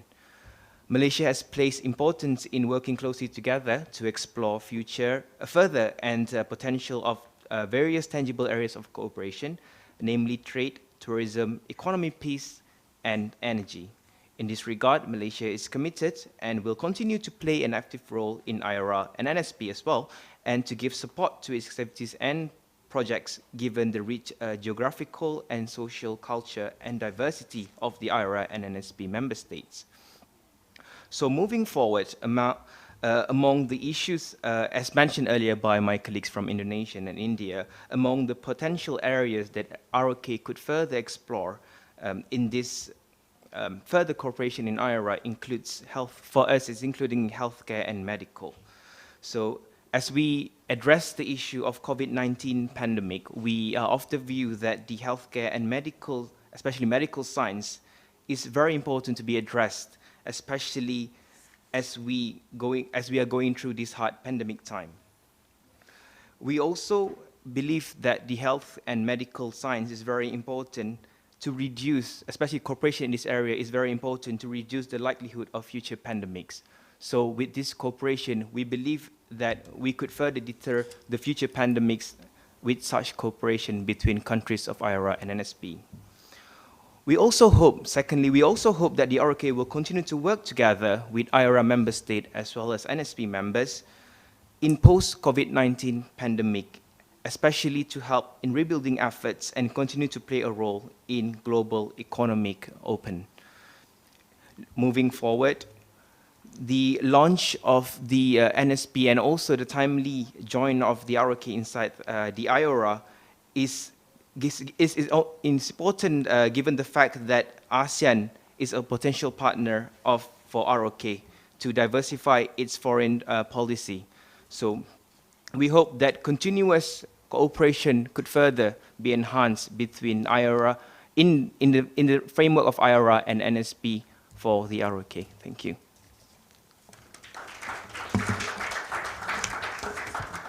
Thank you. Thank you very much for your presentation. Well, concurring with points you make, I'd like to point out that the New Southern Policy NSP, we have already, 3 years have passed since we launched NSP. And I believe that sooner or later, the government will announce the upgrade version of New Southern Policy. With this, the global spread of pandemic, I think the global health cooperation, public health safety, I think this is going to be one of the top priority in the upgrade version of NSP that Korea will pursue down the road. Thank you. Now I turn to the last discussant, Mr. Adrian Lee from Singapore, please. Well, thank you, Professor Choi. It was actually very interesting to hear your role in explaining how KNDA was part of the whole initiative and drive towards Korea becoming a dialogue partner. I didn't realize that that was a useful snippet to let everyone in. I'm conscious of the time, and I will be brief. Is there an interactive session after this, or are we able to interact and discuss what was? Okay, so from Singapore's perspective, we welcome R.O.K.'s effort to step up engagement with the region since joining the Indian Ocean Rim Association as a dialogue partner in 2018. It's heartening to see that the number of IORA dialogue partners has also been increasing over the years, and I guess it reflects the growing importance of the Indian Ocean region for many of us. And I think as member states and dialogue partners, we all share an interest to ensure the peace, stability, and growth in the Indian Ocean region. And as we've all mentioned, the region is a physically diverse and an important lifeline to international trade. Like for Singapore, a lot of our sea lane of communication goes through the Indian Ocean to connect the Middle East with the rest of East Asia and Southeast Asia. So Singapore is also committed to supporting IORA's goals, and one of that is we believe that capacity building is important, and Singapore has always been happy to share our experiences in areas like port management, tourism, and most recently on public finance management. So in that regard, it's also we note that with the R.O.K.'s wealth of experience in economic development and other areas including technology, there is actually so much that in our view that the R.O.K. as a dialogue partner can offer the Indian Ocean Rim Association member states through capacity building or sharing of best practices.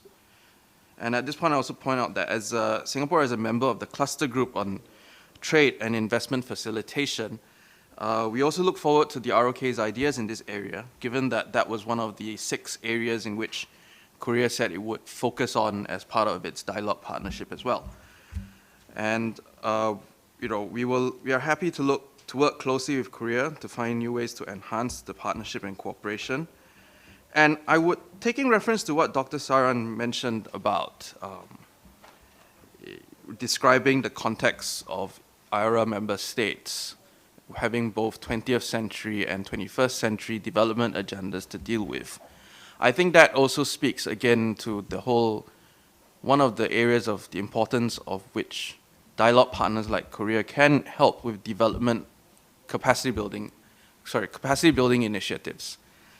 And in a way, I would, personally, I think there is, that Dr. Saran's classification is sound, is actually very cogent, but also there are some issues like capacity building that remain evergreen and that defy this 20th century and 21st century agenda classification. And it is also interesting that he also brought up the idea of the R.O.K. and India as an incubation hub for collaboration.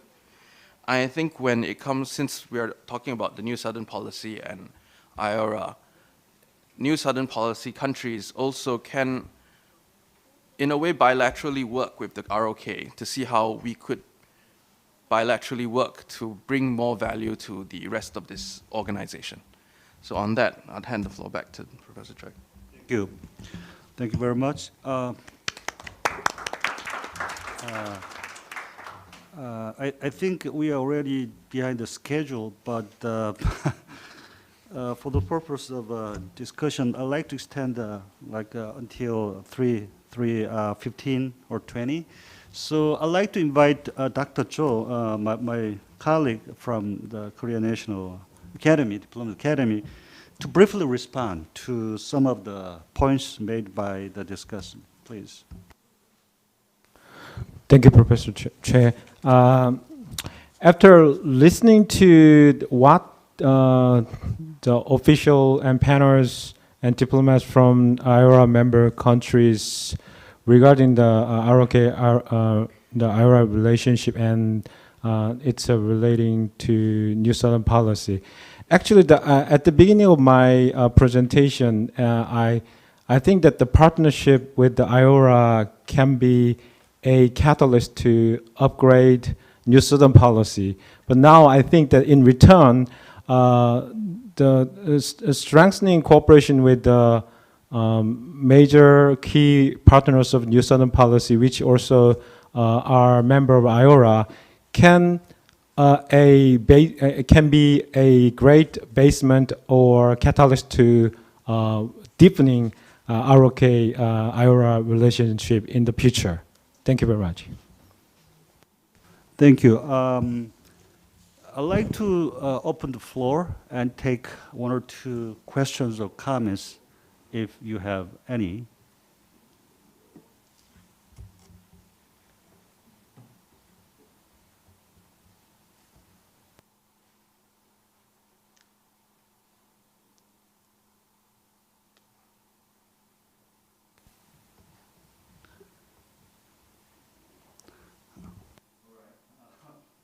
Maybe we have a very excellent presentation and discussion. Then I'd like to make a couple of points and conclude the first session.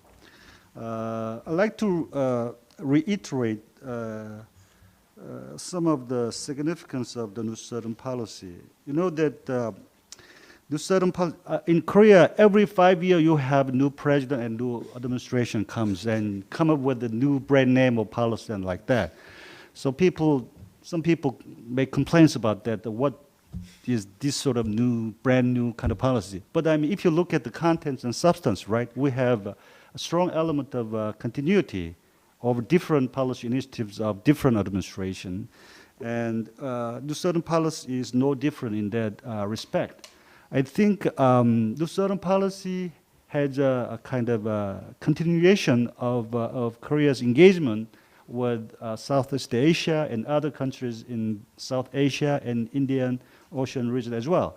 You know that Korea is kind of at the southern tip of Korean Peninsula, which is a part of the Eurasian continent, right? But Korea is de facto maritime state. Korea is kind of island state. We are cut off from the continental Asia because of North Korea, right? So we have been, Korea has been growing as a open trading nation. So we have a strong critical stake in maritime cooperation and issues, right? So in that regard, I think the regional cooperation is very important. Actually, we have three priorities in New Southern policy. The first one is economic diversification. The second one is diplomatic deepening, deepening of diplomatic ties with the key partners in New Southern policy, which includes Southeast Asia, South Asia, and Indian Ocean Rim countries, right? So I think for the past 3 years, I mean, because we have limited resources, I mean, the priority has been given on expanding and strengthening ties with the partners in Southeast Asia. But I think we need to kind of also broaden our kind of horizon of cooperation. In their respect, the Indian Ocean Rim Association comes a very important cooperative platform. We have three guiding principles of New Southern policy, which is, for the first one is the transparency, and the second one is openness, and the third one is inclusiveness, right? So I think these three principles is very important and has a strong resonance not only with ASEAN but also with IORA as well. So with this kind of vision and aspirations, I think Korea will be kind of continuing this sort of new kind of initiative. Whether we have new president, new administration in 2 years or not, we will continue, keep engaging with IORA member countries. So in that respect, I think today's 1.5 track expert seminar should be a very important and significant starting point of our kind of journey down the road. I'll stop here. I officially announce the end of session 1. Thank you very much. Thank you, Chair, and thank you all the panelists. This is the end of the session 1, and I hope this session was very meaningful time for all the distinguished participants. Thank you for the chair, speakers, and panelists once again. Thank you. And we are going to have a break from now on. Coffee and refreshments are ready in the back of the venue. We will see you at 3:35. Thank you.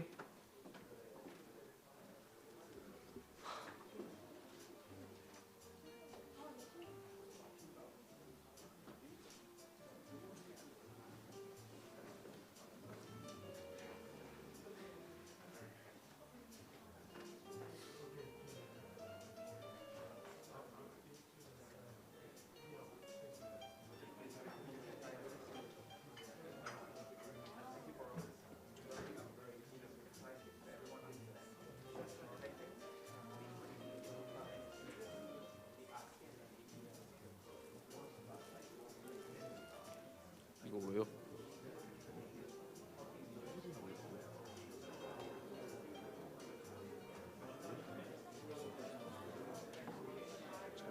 대리님한테 한번 하는데.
Please take your seats and turn off or silence your mobile phone during the session. Okay, now we will proceed to the session 2, under the title of IORA and Non-Traditional Security, Blue Economy. The session starts with the first presentation by Dr. Yang Chan-Soo.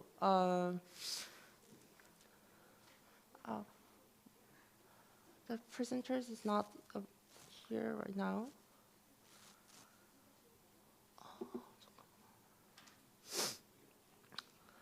So we will wait 1 minute.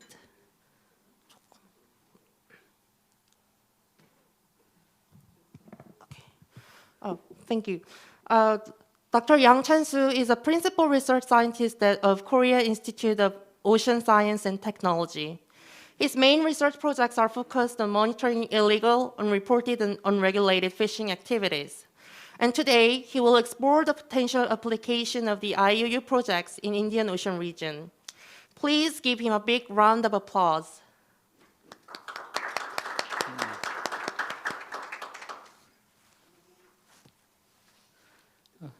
Good afternoon. I'm Chan Soo-yang, working for KIOST, Korea Institute of Ocean Science and Technology. Also, I'm the professor for graduate student at university.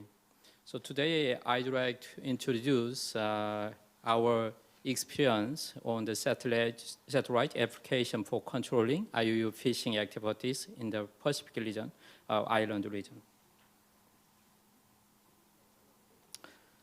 So as you know, IUU, illegal, unreported, and unregulated fishing is a big issue that has been globally concerned and account for up to 30% of the total catches. So that issue has recorded critical damage on a global scale. So its financial loss is approximately 11 billion US dollar. So the problem will not only result in financial issues, but even damage the maritime environment as well as social, economic, society around it. So I'll give an example for policy implication toward the IUU that was prepared by FAO UN. So main concepts for fishery monitoring, control, and surveillance, MCS, is special component for the monitoring systems. So it consists of sea, surface, or land, and the aerospace component. Among them, I'll focus on the last one, aerospace component. That include main radar satellite, which can locate vessels in a far larger area than aircraft can, but have little or no ability to characterize the vessel. So let's move on to the IUU activities in Pacific Island countries. So it's too similar to other problems in other places or other oceans. So focusing on the Pacific Island, the particular region shows similar issues with IUU activities. So this issue of IUU can be justified by improving the monitoring system in the Pacific Island.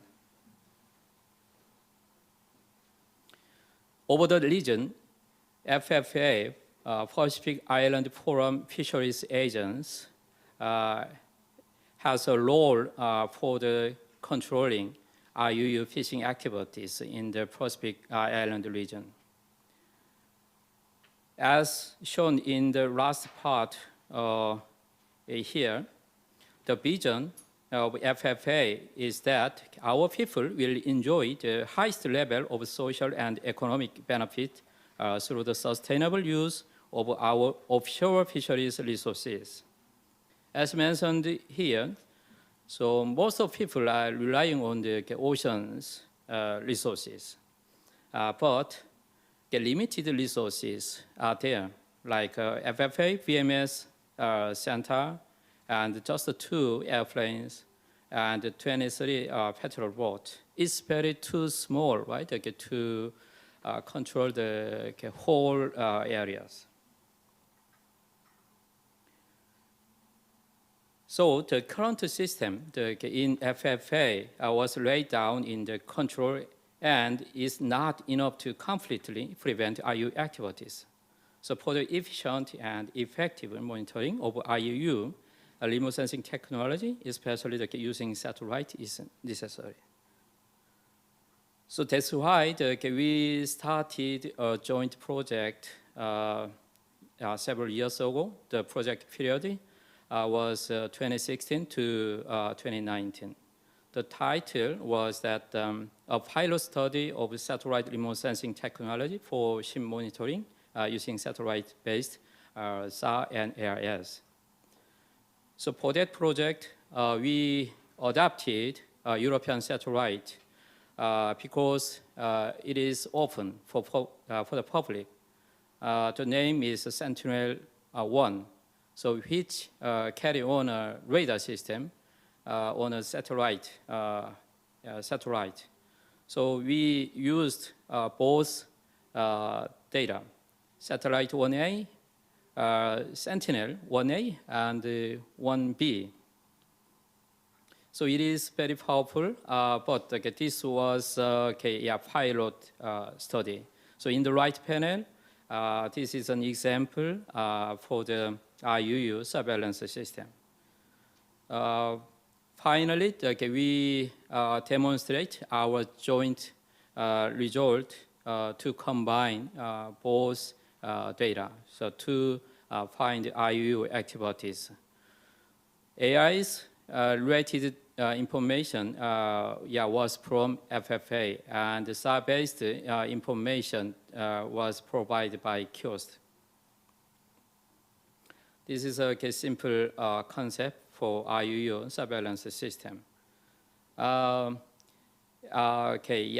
Before the project, there was no option for satellite. Here, synthetic aperture radar was used.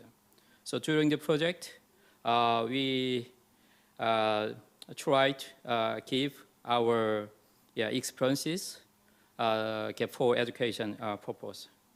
Also, we help them for planning the satellite-based surveillance system in the Pacific region. So project scope.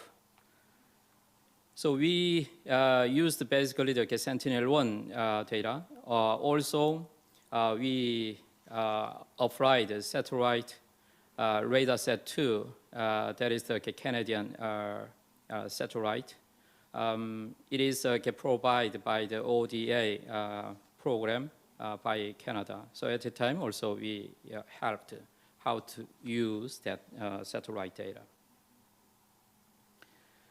This is the processing flow for the European satellite. So within 7 or 8 minutes, we can make a result for the IUU activity monitoring system.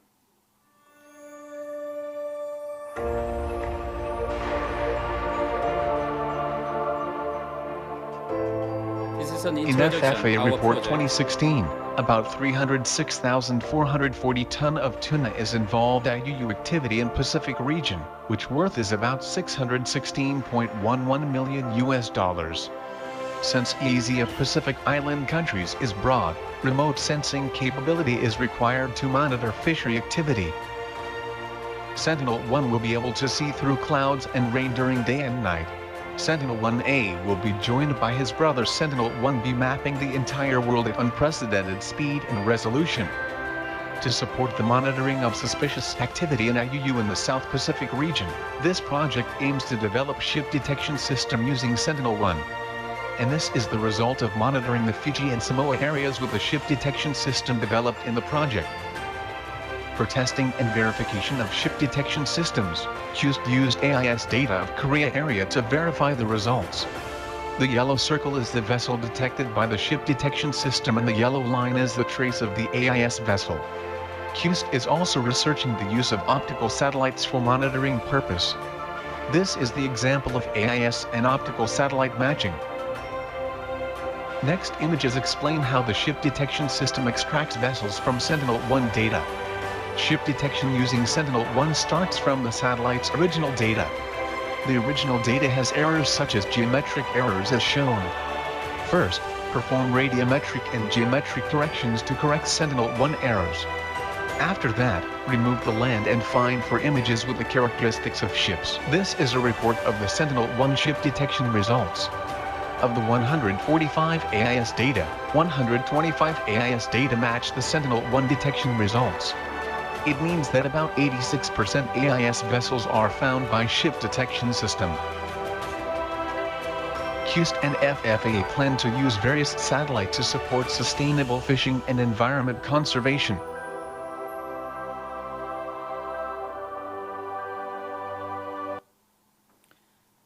Okay, for the next step, we are planning project application of multi-sensory remote sensing for controlling IUU fishing activities. So also, we'd like to make it operational partly. Also, optical satellite will be used for that purpose. So those systems can be applied to IORA, the member countries. So Indian Ocean region also faces IUU fishing. For improving the satellite-based monitoring system, we are considering utilizing multiple satellite data, including optical satellite, such as Sentinel-2 for daytime and BIRUS for night.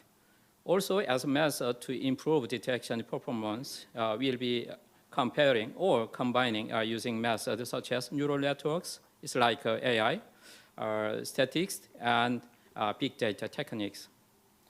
Implementation of fishery MCS defined by FAO is starting to get interested in aerospace component, especially radar satellite.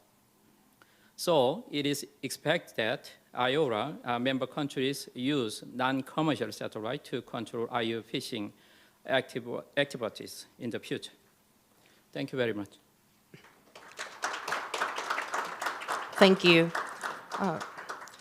Next presentation will be presented by Mr. Shaukat Kabir Chaudhary, the Assistant Director of the Department of Fisheries for Ministry of Fisheries and Livestock in Bangladesh. The title of his presentation is Potentials of Blue Economy, the Fisheries Perspective of Bangladesh.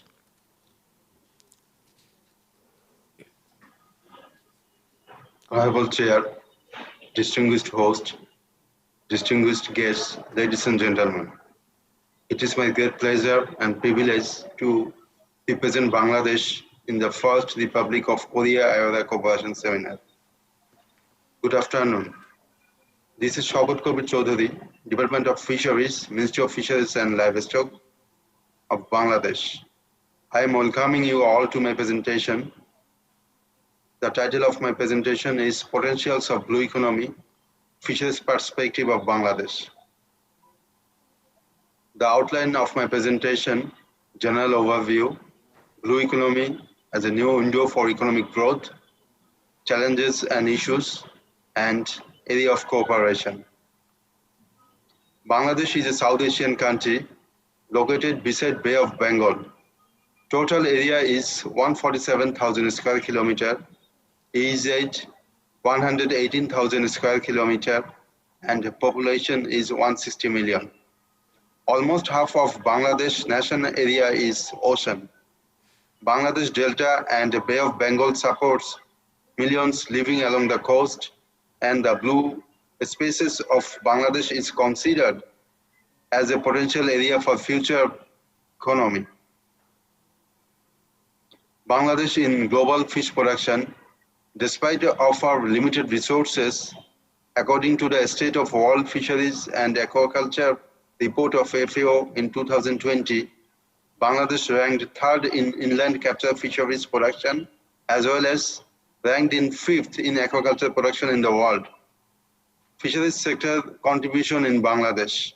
National GDP 3.5%, employment full-time and part-time 17.13 million, women employment 1.38 million, animal protein supply 60%, and export earning 1.51%. Blue economy is considered as a new window for economic growth. Bangladesh ocean economy. Already established area is identified as capture fisheries, shallow part of EEZ, fish and fishery products processing, shipping, ports, shipbuilding and recycling, nearshore oil and gas exploration, tourism, maritime business services, maritime education. The emerging area are considered as deep sea fishing, EEZ and ABNZ, marine aquaculture, mariculture, seafood processing, marine biotechnology, offshore oil and gas, renewable energy from wind, tide and wave, seabed mining, maritime safety and surveillance, maritime tourism, shipping and shipbuilding. Bangladesh already have established some international cooperation for exploring blue economy, getting membership from Regional Forum, Indian Ocean Rim Association, Indian Ocean Tuna Commission, Bay of Bengal Program Intergovernmental Organization, NACA, Infofish, established some arrangement with bilateral approach with countries and development partners, association with international organizations, FAO and other UN organs. Deep sea fishing is the core area for blue economy, resource harvesting. Already we have 250 plus industrial fishing vessels, but fishing limited to 100 meter depth. 34,000 mechanized boats fishing in the coastal area up to 40 meter depth.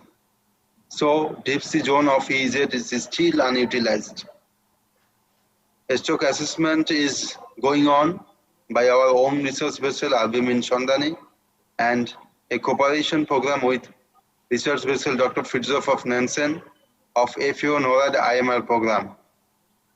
Government implementing sustainable coastal and marine fisheries project with the support of World Bank for strengthening MCS system. We have already sanctioned 10 longliner and 7 purseiner for deep sea fishing at ABNZ. And the company are trying to purchase the vessels and also taken a pilot project on tuna and tuna-like other pelagic fishes for the abundance of tuna fish in the EEZ of Bangladesh. So the deep sea area is potential for joint venture fishing for tuna and other pelagics, a scope for tuna product development and export earning. Mariculture, another area for blue economy on fisheries perspective is mariculture. The crustacean culture already established. The major species is Penaeus monodon and Macrobrachydon rosenbergi, the freshwater giant prawn. We promoting the SPF black tiger shrimp for Penaeus monodon, single and multi-species culture in coastal earthen ponds and paddy fields. Shrimp already export in EU, USA, Canada, Russia, Middle East, China and Southeast Asia. Recently we started mud crab farming, mainly fattening and soft selling with wild seeds and export to other countries, especially in China. Finfish mariculture, it is a potential area. The potential species are sea bass, mullet and grouper. Currently sea bass is practiced in coastal earthen pond with other species with wild seeds.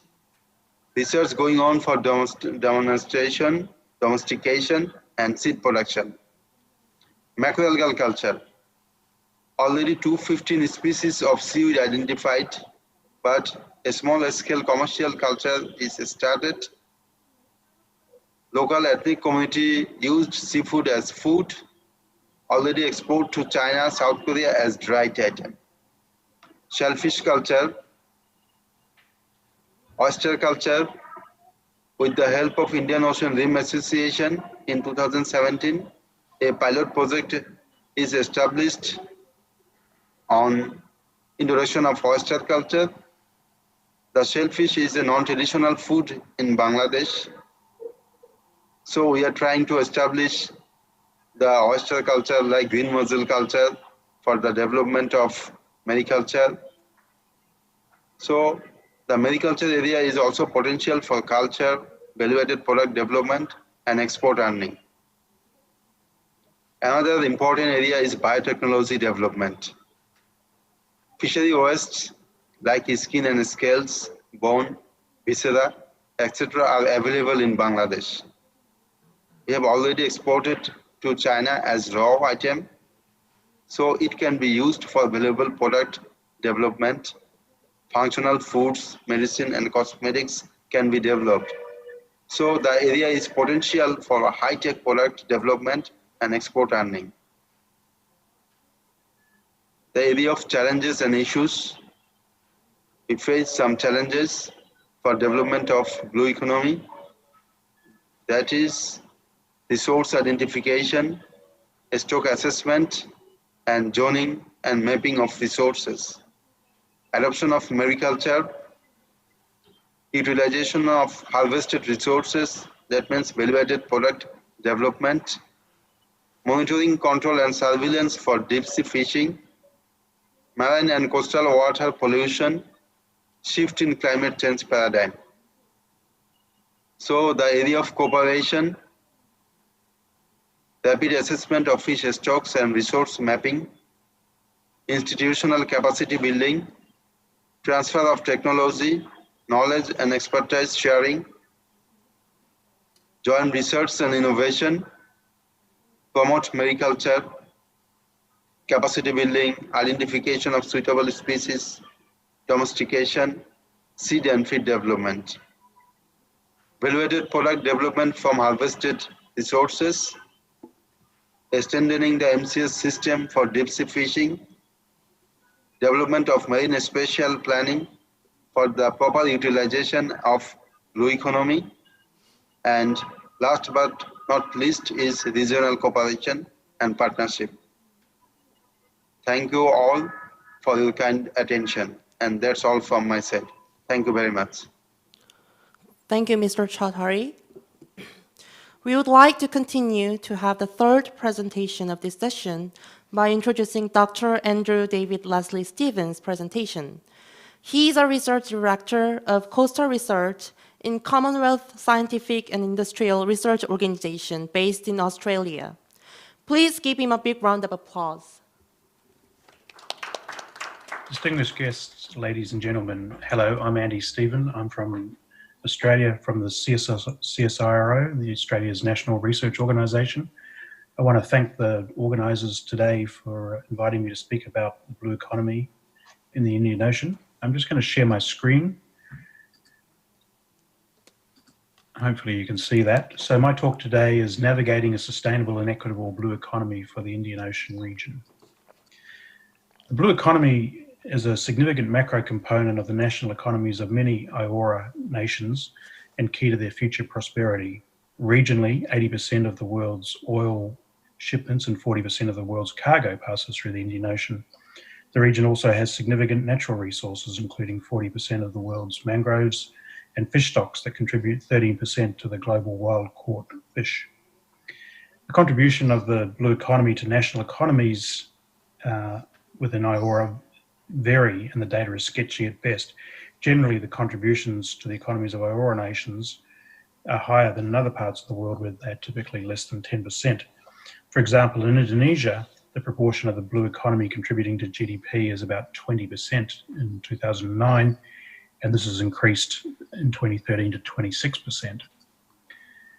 Of course, individual nations have different perspectives on the relative importance of the key triple bottom line principles of the blue economy, that is economic viability, environmental sustainability, and social equity. They also have different sectoral pathways, sectoral priorities in terms of both their established and emerging sectors for the blue economy and what the pathways and governance arrangements will be for managing the blue economy. There are broadly four narratives that can be captured. Oceans as good for business, oceans as drivers for innovation, oceans as livelihoods, and oceans as natural capital. While some nations have emphasized the oceans as good business, there has been growing concern globally that we need to better secure the other two pillars of a successful blue economy, that is environmental sustainability and social equity. So navigating the development of a blue economy that is economically viable, environmentally sustainable, and socially equitable requires, firstly, a thorough understanding of the resources that each member state has within its EEZ, and that would underpin its blue economy. But it also requires a comprehensive understanding of and embedding the enabling conditions that will be required in order to realize blue economy aspirations. So together, resources and enabling conditions form a nation's blue economy capacity and will in large part determine the realization of a nation's blue economy vision. As I've mentioned, the Indian Ocean has a natural abundance of resources that are needed to support many of the blue economy sectors, and particularly some of the emerging blue economy sectors. And these are distributed both in sovereign waters as well as in areas beyond jurisdictional boundaries. Many of these resources are concentrated within sovereign waters, and here blue economy industries must operate within a complex, multiple use and increasingly space-constrained context. In particular, coastal areas are where the majority of infrastructure, industries and people are based, and these form the supply chains that link domestic and international markets. In areas beyond EEZs, the A, B and J, the Indian Ocean is an important common resource that requires much greater levels of cooperative stewardship, particularly in developing regionally and sustainable levels of fishing, as well as preventing illegal, unregulated and unreported fishing, developing guidelines for mineral exploration and the exploitation of genetic resources. One of the key issues, particularly in the coastal zone, is finding ways in which industries and different sectors can work better together to avoid conflict and to find synergy. In terms of enabling factors for a blue economy, different countries will have different approaches to governance to foster achieving sustainable ocean and economy outcomes. But to do so requires a number of key factors, both nationally as well as playing these out and developing these at a regional level. And in this regard, I.O.R.A has an important role to play. I want to highlight four of these key enabling factors. Firstly, inclusive governance and partnerships. So having appropriate governance that engages local communities, ensures traditional owners and local communities have a voice in the co-design and development of strategies and plans for the blue economy are essential for gaining social license.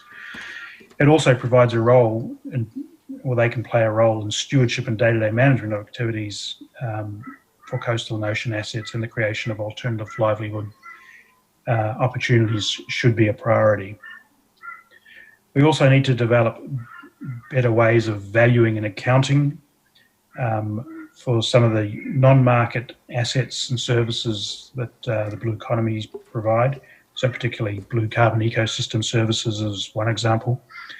So we also need to better and more consistently apply national systems of environmental and economic accounting to better inform choices related to where assets can or should be developed and what needs to be protected. Science, technology, and the translation into better monitoring and assessment should be a key priority, as it underpins wise decision-making. Integrated management must be better underpinned by a deeper understanding of how biophysical and human systems are coupled in an understanding of both the singular and cumulative impacts of different blue economy sectors. Of course, technological innovation underpins the emerging blue economy and will guide choices of interventions chosen to safeguard ecosystems. Monitoring is required to assess changes in climate and ocean state and ecosystem condition, and the surveillance of illegal activities occurring within and outside of sovereign waters. Finally, developing sustainable climate-ready infrastructure is going to be required to meet the blue economy and the climate change conditions of the future. Nature-based approaches which use engage with nature as well as combine to form hybrid structure with grey infrastructure are required. We also require new infrastructure to better withstand the oceanic conditions as some sectors such as aquaculture and marine renewables move further offshore. Better climate and disaster resilient infrastructure will be required also to protect the large coastal populations that we have. So by shifting traditional infrastructures such as hard or grey infrastructure made of concrete and steel to more environmentally benign blue infrastructure that are based on natural and semi-natural approaches, governments can increase resilience to changing climate conditions, support development of local communities and minimise loss of ecosystem services.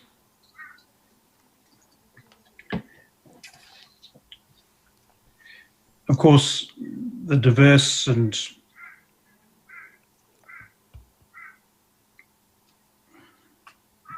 sorry, just to mix up with the slides here.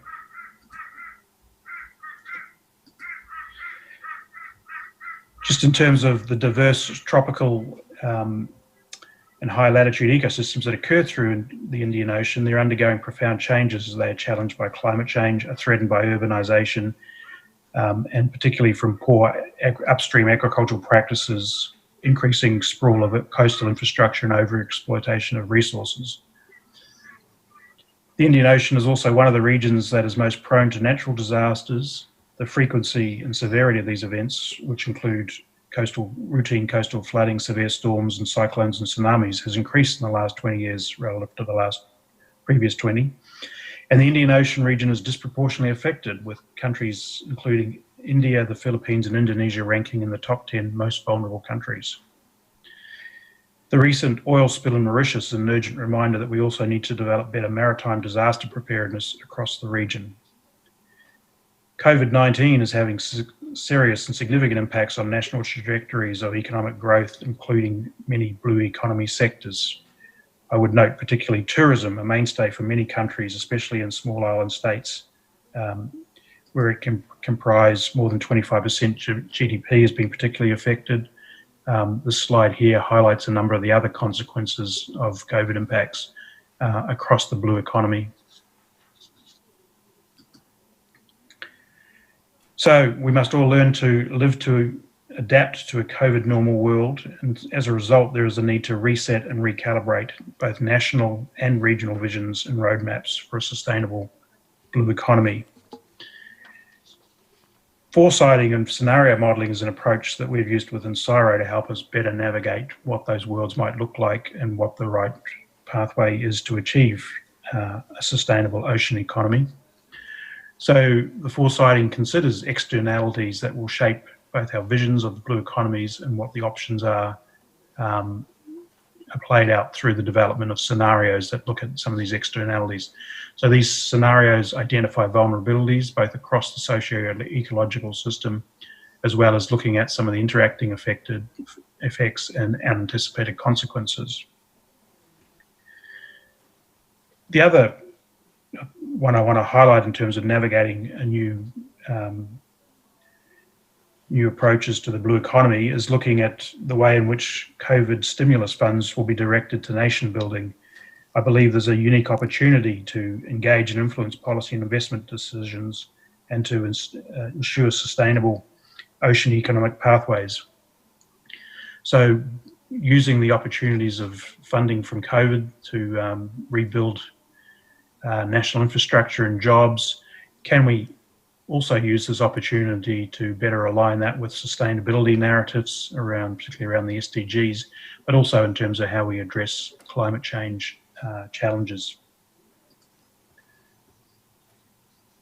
IORA has an important role to play in all of this, and I wanted to highlight the IORA Blue Carbon Hub as an example of a successful centre that's been recently established for implementing capacity building, knowledge transfer and regional cooperation on matters relating to blue carbon. The hub's been very successful at establishing and convening science and technical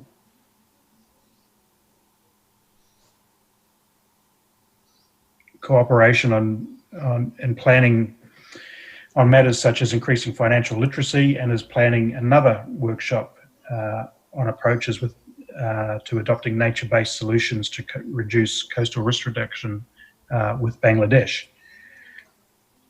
It's also looked to support a number of PhD students as fellowships from across a number of countries within the region.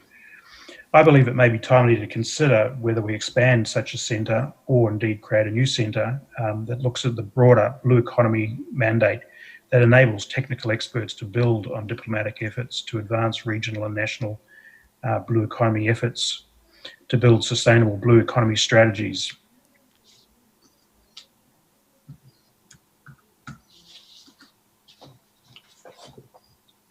So in summary, I believe that IORA member state nations can build upon past successes to realise a sustainable Indian Ocean economy through enhancing cooperation to enable sustainable pathways for economic, infrastructure and social development without compromising the integrity and benefits of ecosystems or disadvantaging the people that rely upon them. Thank you very much. I look forward to the workshop in coming days. Thank you, Dr. Stephen. Last presentation under the title of Advancing the Blue Economy in the IORA region through partnerships will be presented by Mr. Andre Scher, who is a coordinator of IORA Working Group on the Blue Economy. He is being employed by the Department of Environment, Forestry and Fisheries of South Africa over the last 26 years. Give him a warm round of applause. Good day, Program Director and Chair of the proceedings. I also greet all the dignitaries present and all distinguished participants. It is indeed an honor to be invited to speak at this First Republic of Korea Indian Ocean Rim Association or IORA seminar in my capacity as the coordinator of the IORA Working Group on the Blue Economy. I wish to extend my appreciation to the organizers of the seminar and for extending this kind invitation. This seminar, Program Director, with its very appropriate theme, navigating the path to peace and prosperity for the people in the Indian Ocean amid the pandemic, takes place at a critical time when the world has to deal with COVID-19 pandemic and its impact, which also brought about a time of reflection. It also takes place at a time when all across the globe, countries have been planning and implementing initiatives to deal with the challenges of the pandemic and economic recovery.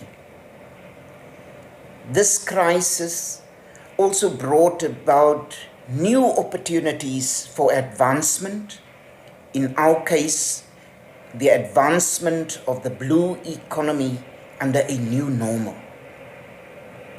Stability and the advancement of maritime security are key ingredients for the successful implementation of the blue economy. The vast Indian Ocean brings about connectivity and enjoins us as countries bordering this ocean, promoting inter-country trade as well as sharing both the threats and opportunities of this ocean. I cannot but overemphasize the tremendous importance of the ocean and coastal ecosystems, the fact that the oceans make up 70% of our planet, and with its incredible biodiversity containing 97% of all water on Earth. As the heart of the planet, it produces up to 70% of the oxygen we breathe, regulating the Earth's climate through the transportation of warm and cold water from the equator and poles respectively, is an important source of food, providing the space for economic activities, creating millions of jobs and sustainable livelihoods. In fact, it is estimated that over 3 billion people depend on the marine and coastal biodiversity for their livelihood. The threats to the ocean are also real. Climate change, ocean acidification, overfishing, illegal, unreported and unregulated or IUU fishing, marine pollution, environmental degradation, and the list goes on. The blue or oceans economy is a complex and diverse sector that could contribute immensely to the economic recovery and the well-being of people across the globe. We need to embrace the principles of sustainable development and move towards balancing environmental sustainability with economic development. This is clearly articulated in the Sustainable Development Goals, or SDGs, in particular SDG 14, which is extremely relevant. In the Indian Ocean Rim Association region, we have, through our work plan for the working group on the blue economy, included the following thematic areas: fisheries and aquaculture, renewable ocean energy, seaports and shipping, seabed exploration and minerals, marine biotechnology research and development, tourism, in particular coastal and marine tourism, climate change and marine pollution. Of course, it is crucial to highlight the key cross-cutting thematic areas which include capacity building and training and the advancement of science, research, technology, and innovation. This work plan will only be realized if we work together as a collective for the advancement of the Indian Ocean region, and partnerships are key. I'm also absolutely delighted for the engagement with the Republic of Korea as a dialogue partner. We certainly value the partnerships with all our dialogue partners. There is no doubt that the maritime industry is a key economic driver in the overall economy of the Republic of Korea, and there are certainly synergies and opportunities for the region. We look forward to working very closely with the Republic of Korea on areas of common interest and the implementation of our work plan for the blue economy in the interest of the region. Together, we can make a difference and build on the multitude of opportunities the region has to offer. I thank you for your attention. Thank you, Dr. Sher. Now we will proceed to the open discussion. Please come to the stage when the name is called. Please give a big round of applause to the presenters.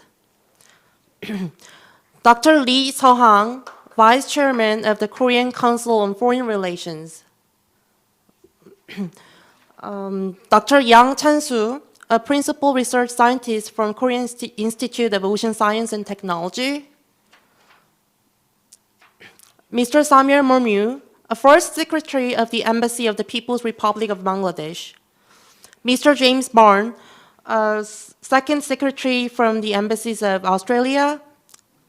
And Ms. Sasanga Nikapiria, a first secretary of the embassies of Sri Lanka. And Ms. Lorraine, consul of the Embassy of the Republic of Kenya. And Mr. John, economic advisors from the Embassy of the United Republic of Tanzania. Please give a big round of applause to the panelists.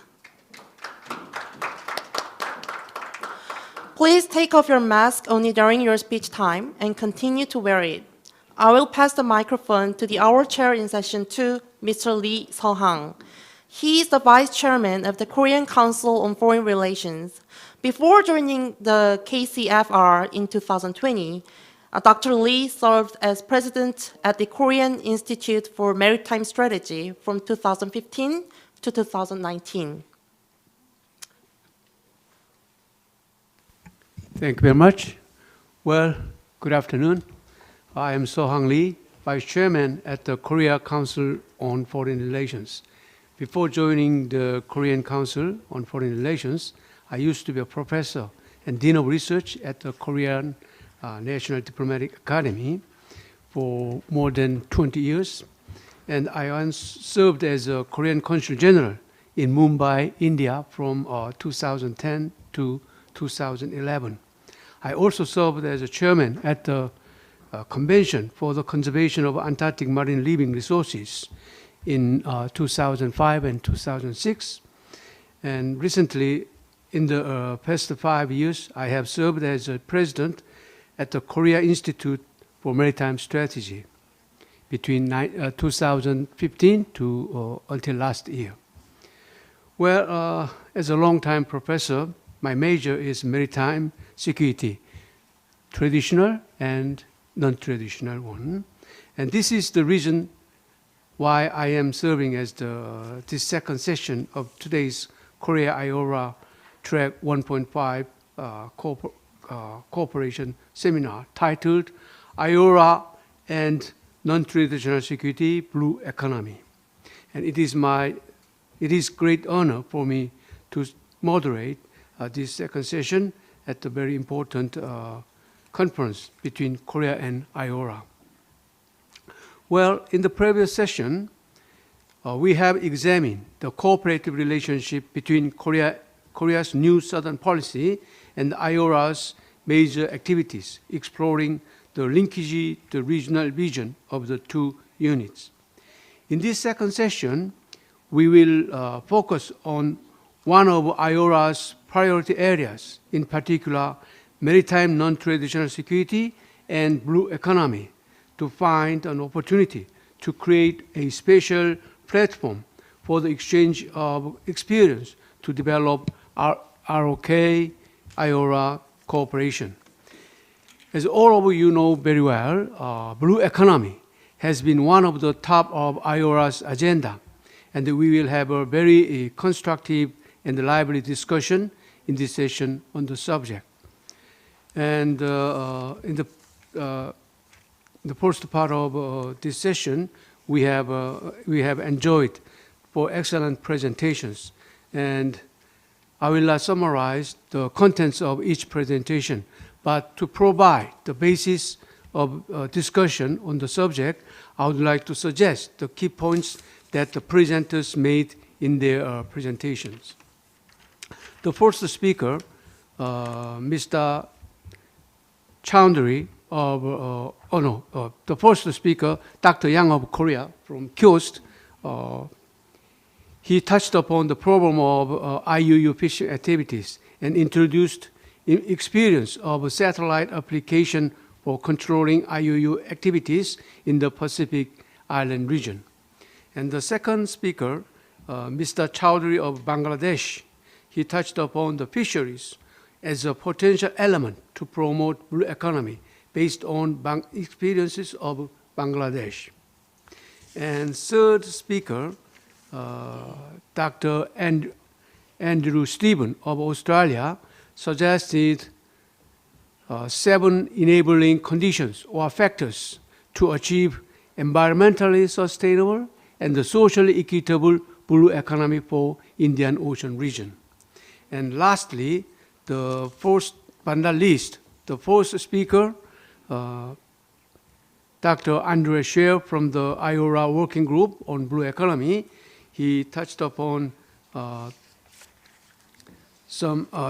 first he identified some threat to the oceans, but he identified some areas, thematic areas as a work plan to achieve blue economy together in this IORA area, IORA region. Well, in this session, in this discussion session, we have 6 designated panelists. The first panelist, Dr. Yang Chan-Soo, Dr. Yang from KIOST, and second panelist, Mr. Samuel Murmu from Bangladesh, and third panelist, Mr. James Bond from Australia, and fourth panelist, Ms. Sasanga Nikatipia from Sri Lanka, and fifth panelist, Ms. Lorraine Ozel from Kenya, and the last but not least, sixth panelist, Mr. Majuk, it's very difficult to pronounce, Mazuka from Tanzania. So as to first speaker, first panelist, Dr. Yang has already touched upon the problem of IUU fishing activities, and he introduced experience of satellite application for fighting against IUU activities in the Pacific Island. So I would like to ask him to provide the answer on my 2 questions. They are, first, what lessons can he learn from the experiences in the Pacific Island on controlling IUU fishing activities? And second question, those experience in the Pacific Island to fight against the IUU can be directly applied to IORA area.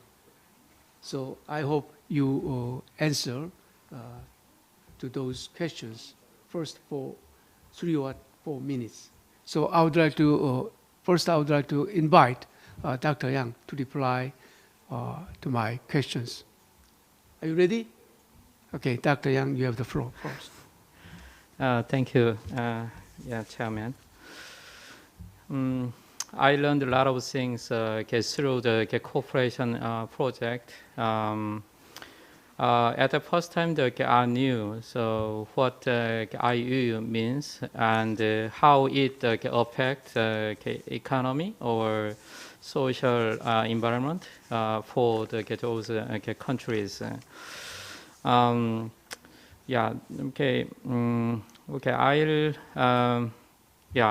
give you just my feelings. I thought there are too many things to be supported by Korea or other countries. Satellite is a public resource, but generally commercial satellites are too expensive to use for common purpose or public purpose like IUU activity monitoring like that. So this time we used European satellite, but there is another problem. For example, ESA does not have a specific plan to observe over that region. So just a few data was obtained. Of course, in the future. So in the future, I think we need discussion to make a observation plan using satellite. So that is very important. So that is also the same answer to the IORA region. So before starting the satellite-based system, so simultaneously we have to start a talk, right? With satellite owners, so recently Austria is also holders of the new satellite system with England like that. Through that talk, you can get many satellite data. So and then you can apply for your purpose. For example, here IUU activity surveillance like that.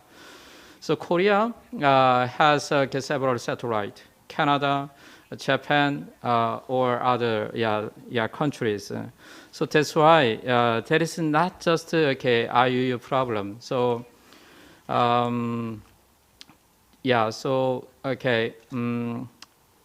please start talk, right? To get permission to use satellite quarters from several countries. So this is not a scope of a scientific field. It's like a diplomatic area.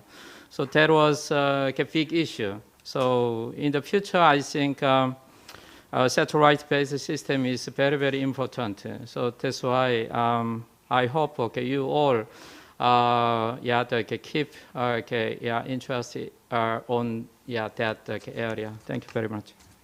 Thank you very much.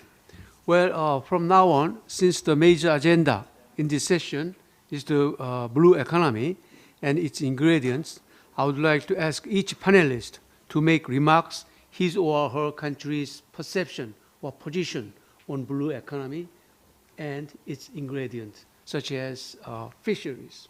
So first, I would like to invite Mr. Mamu from Bangladesh to make remarks for 3 to 4 minutes. So now you have the floor.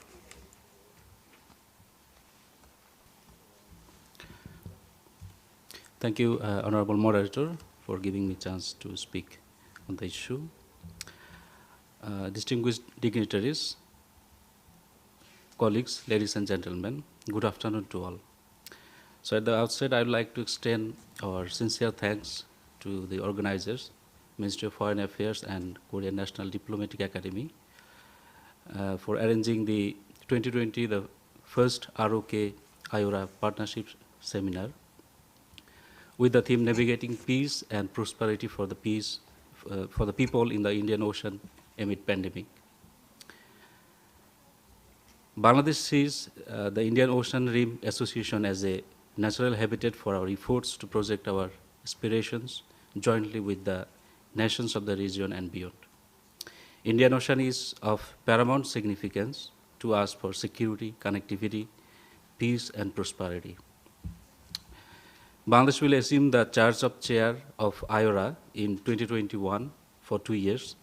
During this tenure, Bangladesh would like to address all the challenges, capitalizing the strengths and turning the weaknesses into strengths. We'll stick to the vision, mission, and objectives of IORA and enhance cooperation and coordination among the member countries. Our utmost effort would be aimed at placing IORA in the world map as the most effective and dignified organization. As a littoral country of the Bay of Bengal and the Indian Ocean, Bangladesh firmly believes that future economic prosperity, food security, and social well-being largely depend on sustainable use of its marine resources. As such, we integrated SDG 14 in our 7th five-year plan and renewed our focus towards blue economy. The peaceful delimitation of Bangladesh's maritime boundary with both of its neighbors ushered in a new era of economic opportunities for us. However, we are aware that our ability to reap economic benefits from the ocean depends largely on our capacity to rise above the challenges in the maritime domain. So in line with that, so Bangladesh aims at developing blue economy in collaboration with the I-ORA member states as well as its dialogue partners, including the Republic of Korea. So as regards blue economy, Republic of Korea, an important dialogue partner of I-ORA, has a lot to offer. So we welcome and appreciate valuable engagements from the Republic of Korea in a sector like fisheries management, deep sea fishing, seafood processing, etc., through institutional capacity building, transfer of technology, knowledge and expertise sharing, joint research and innovation, etc. So thank you all. Thank you very much. Well, I have one question as a moderator to my colleagues from Bangladesh. Well, when I heard the presentation made by your colleagues, Mr. Chowdhury, in Bangladesh, small scale of mariculture of seaweed has been started as one ingredient of a blue economy. So it's very interesting. So I would like to ask you, do you eat seaweed? Okay. Because the Korea and Japan are two large countries to assume seaweed and seaweed, but I would like to know whether Bangladesh or any other I-ORA countries can eat seaweed. Thank you, Mr. Moderator. Seaweed is non-traditional food items in Bangladesh. So most of the Bangladeshi people, they are unknown to the seaweed, but it is mainly consumed by some tribal communities in the southern part of the country. And the government and also private sectors, they are working on to culture the seaweeds and to export to other countries. So recently we exported seaweed to China and also Republic of Korea with in a dry form, actually. So, but government and private sectors, they are working to develop this mariculture item for its economic development. Thank you, Mr. Mayor. Well, mariculturing seaweed is a big business in both Korea and Japan. So I think mariculturing seaweed could be one of the important ingredients to promote blue economy. That's the reason why I'm asking such questions. Well, now I would like to invite the third panelist, Mr. Bond from Australia. Thank you very much, Dr. Lee, and thank you to the Ministry of Foreign Affairs, KNDA and KITA for putting on today's seminar. And of course, we're here talking about the blue economy today because of Australia's actions as chair of I-ORA between 2013 and 2015. One of our major priorities as the chair of I-ORA back then was to bring in this cross-cutting issue of the blue economy. And frankly, we are looking to, of course, enhance the regional architecture of the Indian Ocean so that it's equipped to address the environmental challenges and also take advantage of the economic opportunities. But also for Australia, the blue economy is critically important. We're the world's largest island nation, and we assess that the blue economy is worth about $100 billion each year to the Australian economy. So making sure that we work closely with our international partners and through strong multilateral fora like I-ORA to safeguard the blue economy is critically important. At the moment, I think, Dr. Lee, you asked for countries to sort of reflect on what their priorities are in the blue economy at the moment. For Australia at the moment, our main focus through I-ORA's blue economy space is blue carbon. So as part of Australia's approach to emissions reduction, we're looking very closely at the capacity of our oceans and our coastal environments to sequester carbon, but also making sure they're managed well so they don't release carbon into the atmosphere. So we're keen to work with partners in IORA to raise awareness of the importance of the management of things like mangroves and marshes, seagrass ecosystems, seaweed ecosystems, whether that's for eating in Korea or not, and working with our partners through IORA to develop capacity so that those environments can be best managed.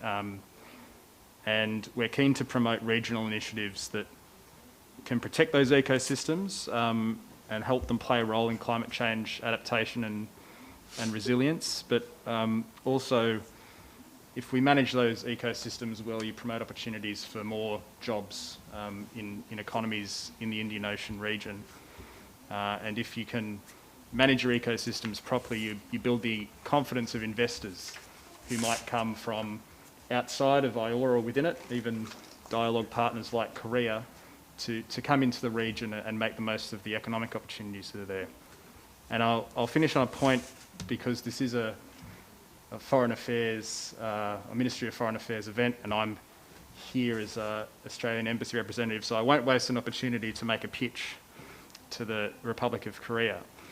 As a dialogue partner of IORA, I think Australia sees a real role for Korea in the Indian Ocean as a third party, working with the grouping, but also Australia on things like research and development, such as the 4 presentations that we've just seen, including Dr. Yang's excellent presentation on illegal fishing, but also to promote trade and investment with the partners through the Indian Ocean Rim Association. And I think the discussion of the new Southern Policy doesn't finish in that first session today. It's relevant in the blue economy as well. As South Korea is looking south for more economic opportunities, there are so many capabilities that Korean companies have that I think have an application in the blue economy in the Indian Ocean. And in my opinion, it's things like offshore gas, maritime safety, indeed fisheries, like Dr. Yang has outlined. Shipping and port infrastructure is one of Korea's key strengths. But then also maritime tourism and offshore or ocean renewable energy. So the Australian government is particularly keen to work with Korea in that space.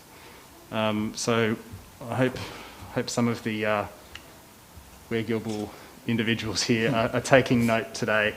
I'll be really keen to discuss it with them in the future. Thank you. Thank you very much, Mr. Bond. Well, I understand that Australia has contributed a lot in promoting blue economy in IORA region. For example, I understand that Australia played a very active role in establishing Indian Ocean Blue Carbon Hub in 2019. So we all appreciate Australia's role in promoting such a very important organization and concept. Well, now I would like to invite the fourth panelist, Ms. Sasanga Nikapitiya from Sri Lanka. So you have the floor. Thank you, Dr. Lee. Good afternoon to you all. Excellencies, distinguished participants, my dear colleagues.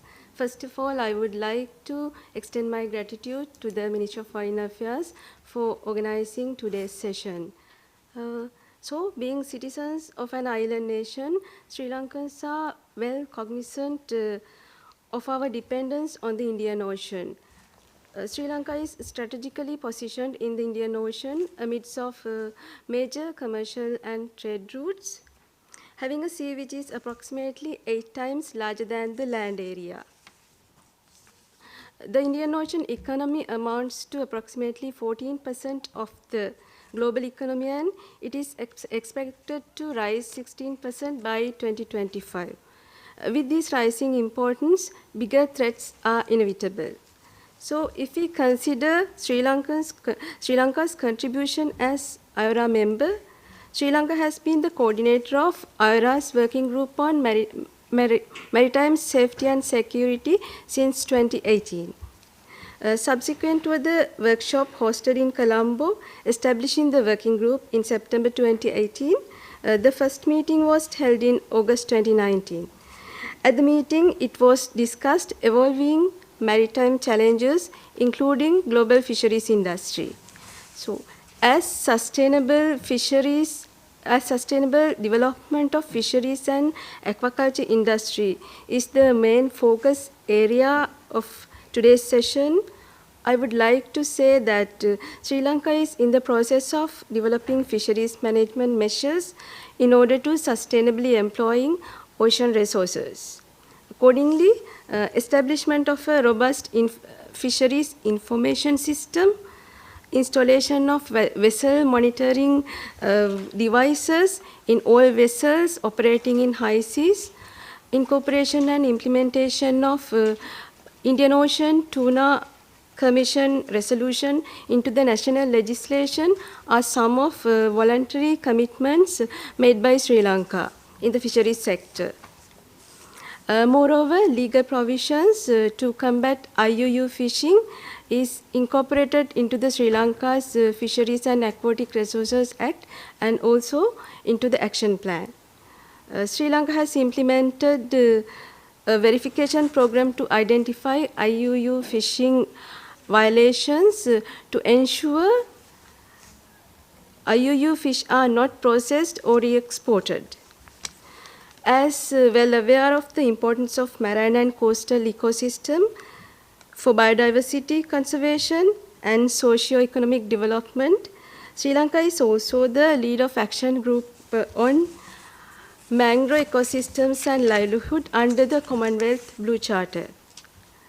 Also, I would like to mention that Sri Lanka has promoted a Blue Economy initiative under the Sri Lanka Next program since 2016. The most recent development of this initiative was the international conference held in October 2019, the Sri Lanka Next Blue-Green Era, which was focused on sustainable nitrogen management. As Korea is the host of today's seminar and also being an important dialogue partner, I would like to briefly look into the relations between Sri Lanka and Korea in this field. Accordingly, with the assistance of COICA, a master plan is being prepared to upgrade Sri Lanka's Ocean University. Also, a feasibility study has been completed with the assistance of Korean Ministry of Ocean and Fisheries to build up a multipurpose fishery harbor in Sri Lanka. So, given the importance of the Indian Ocean to all our countries, Sri Lanka will continue and committed to fulfill our common aspirations towards the region and will continue to work towards IORA's objectives. Thank you. Thank you very much. I thank Ms. Dikapitia of Sri Lanka for her very precise remarks. Well, now I would like to invite the fifth panelist, Ms. Owell from Kenya. Ms. Owell, now you have the floor. Thank you, Dr. Lee. Participants, colleagues, good afternoon. First, I wish to appreciate the conveners of today's seminar and for the invitation to participate. I'd wish also to welcome the initiative by the Republic of Korea to join the IORA family as a dialogue partner. I'll look at Kenya's experience will be looked at from maybe the point of view that of the finite brown resources, brown economy that is now a potential flashpoint for conflict, given the competition for land resources, given the global population at the moment is 7+ billion people. It is against this background that Kenya hosted the Sustainable Blue Economic Conference in Nairobi in November 2018. We had good participation. 184 countries were represented. And of course, we received a lot of support from the Republic of Korea and of course, IORA. The basis of the conference was basically to look into the achievement of the objectives of the Sustainable Development Goal number 14. And part of the achievements of this global conference, we hope, was to mobilize pledges from the international community to assist resilience, especially for least developed countries and small island nations. The conference also was had at its foundation the need to raise ambitions of member states of the UN to respond effectively to the need to incorporate the blue economy optimally into mainstream economy, seeing that the brown economy is finite and a potential flashpoint for conflict due to competition. Other than that, at the national level, it was also to galvanize policy-level intervention to strengthen responses in relation not only to the blue economy, but other related issues like climate change and realizations of the objectives of the Paris Agreement. The Blue Economy Conference also emphasized the need for synergy in terms of concerting efforts to achieve the objectives of Agenda 14. We looked at the private sector in terms of harnessing financial resources, technical know-how, and investment in critical areas of the blue economy like smart shipping and supporting resiliency projects, especially in LDCs and SIDSs, sustainable tourism, and of course, sustainable exploration of marine resources. We also looked at civil society as a critical vehicle for enhancing advocacy and the proper governance of marine resources. Local communities came in, of course, in marine areas in terms of involving them in economic activities to raise them out of poverty and encourage ownership of projects and management and protection of marine resources. So as a consequence of the Blue Economic Conference, as a country, we've been able to recognize the importance of security and safety of marine resources and management thereof. So we established the Kenya Coast Guard Services in 2018 in the aftermath of the conference to enable the management of maritime safety, security, pollution management, control, and sanitation. This was also to support the activities of the Port of Mombasa in recognition of the port as an important gateway into the Eastern African region and, of course, Central Africa and the Great Lakes region. So having said that, I wish to recognize the new Southern policy of the Republic of Korea as an important platform to enable deeper cooperation bilaterally and in terms of the exchange of information, best practices and capacity building, especially given Korea's vast experience in seafaring and related issues. I'm happy to say that there's ongoing cooperation between Kenya and Korea in matters of marine security and the economy. Yeah. Thank you very much. Okay, thank you very much, Ms. Owell from Kenya. Well, lastly but not least, I would like to invite Mr. Masuka from Tanzania to make his remarks for 3 or 4 minutes. Yeah, thank you very much.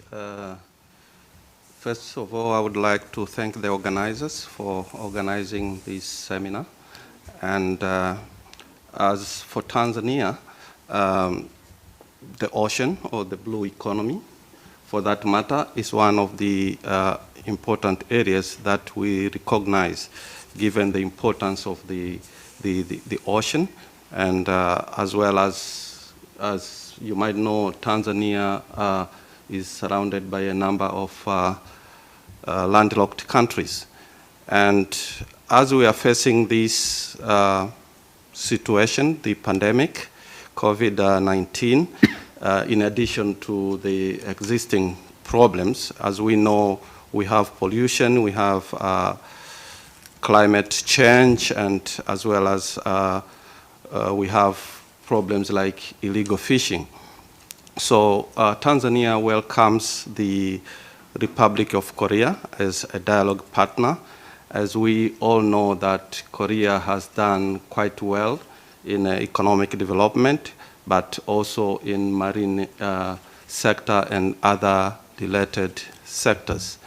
And we have, a lot has been said by my colleagues. I don't intend to repeat that. But as we are moving forward, it is very important to synchronize the initiatives done by regional initiatives and by different countries. And I believe with political will and determination, I think we can work together towards a successful blue economy. And looking at the R.O.K. and IORA cooperation, I think we also need to come up with a working group because, as I said earlier, Korea has done a lot in different sectors. Now we need to see how these countries, our countries, can benefit from Korea's experience, Korea's technology, and Korean expertise.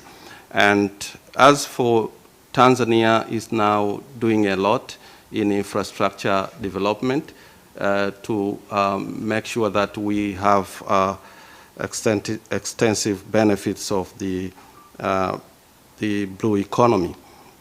And as we are moving forward again in the fourth industrial revolution, it is important also to bring together initiatives. For example, we have COAFEC, Africa and Korea. We have this platform. I think if we can manage to synchronize these initiatives in different sectors, then we can make this Korea-IORA partnership work very well.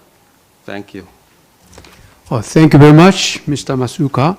Well, through the excellent remarks made by distinguished panelists in this session, we have a very useful discussion and exchange of opinions on blue economy and its ingredients, including fisheries. I understand that blue economy is vital to the sustainable development of coastal economies, global food and energy security, and international commerce. Its aim is to promote smart, sustainable, and inclusive growth and employment opportunities within the region. So to promote blue economy, we have to prevent the spread of traditional and non-traditional maritime security threats, such as IUU, piracy, and others. So, we have a very useful discussion on blue economy and measures to prevent non-traditional security threats, such as IUU. Well, now I would like to ask, is there any comments or questions from the floor? I see none. Then I would like to ask you to join me in expressing our gratitude to all the distinguished panelists Yeah, round of applause. Thank you very much. Yeah, with these remarks, now I close the second session. Thank you very much. Thank you very much once again for the insightful session, Mr. Chair, and all the panelists. Please give everyone a big applause of hand. We are going to have a break from now on, and coffee and refreshments are ready in the back of the venue. We will see you at 5:10.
The seminar begins in 1 minute.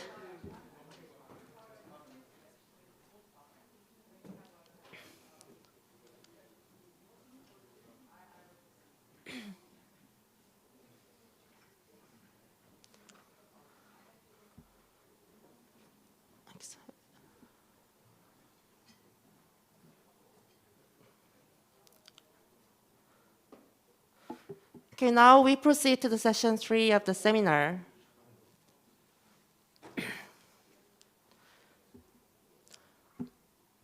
The session 3 starts with the first presentation by Mr. Kim Kwang-soon under the title of Digital Trade and 한-IORA Cooperation. He is the CEO of Demand Corporate based in Korea. Demand Corporate is a company specialized in digital healthcare service. Before he became the CEO of the Demand Corporate, he was the country CEO of global consulting firm Watson Wyatt. Please welcome him with a big round of applause.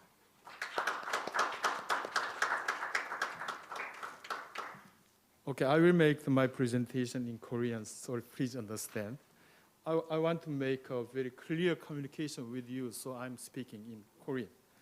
Okay, just show my face, but I want to take the mask.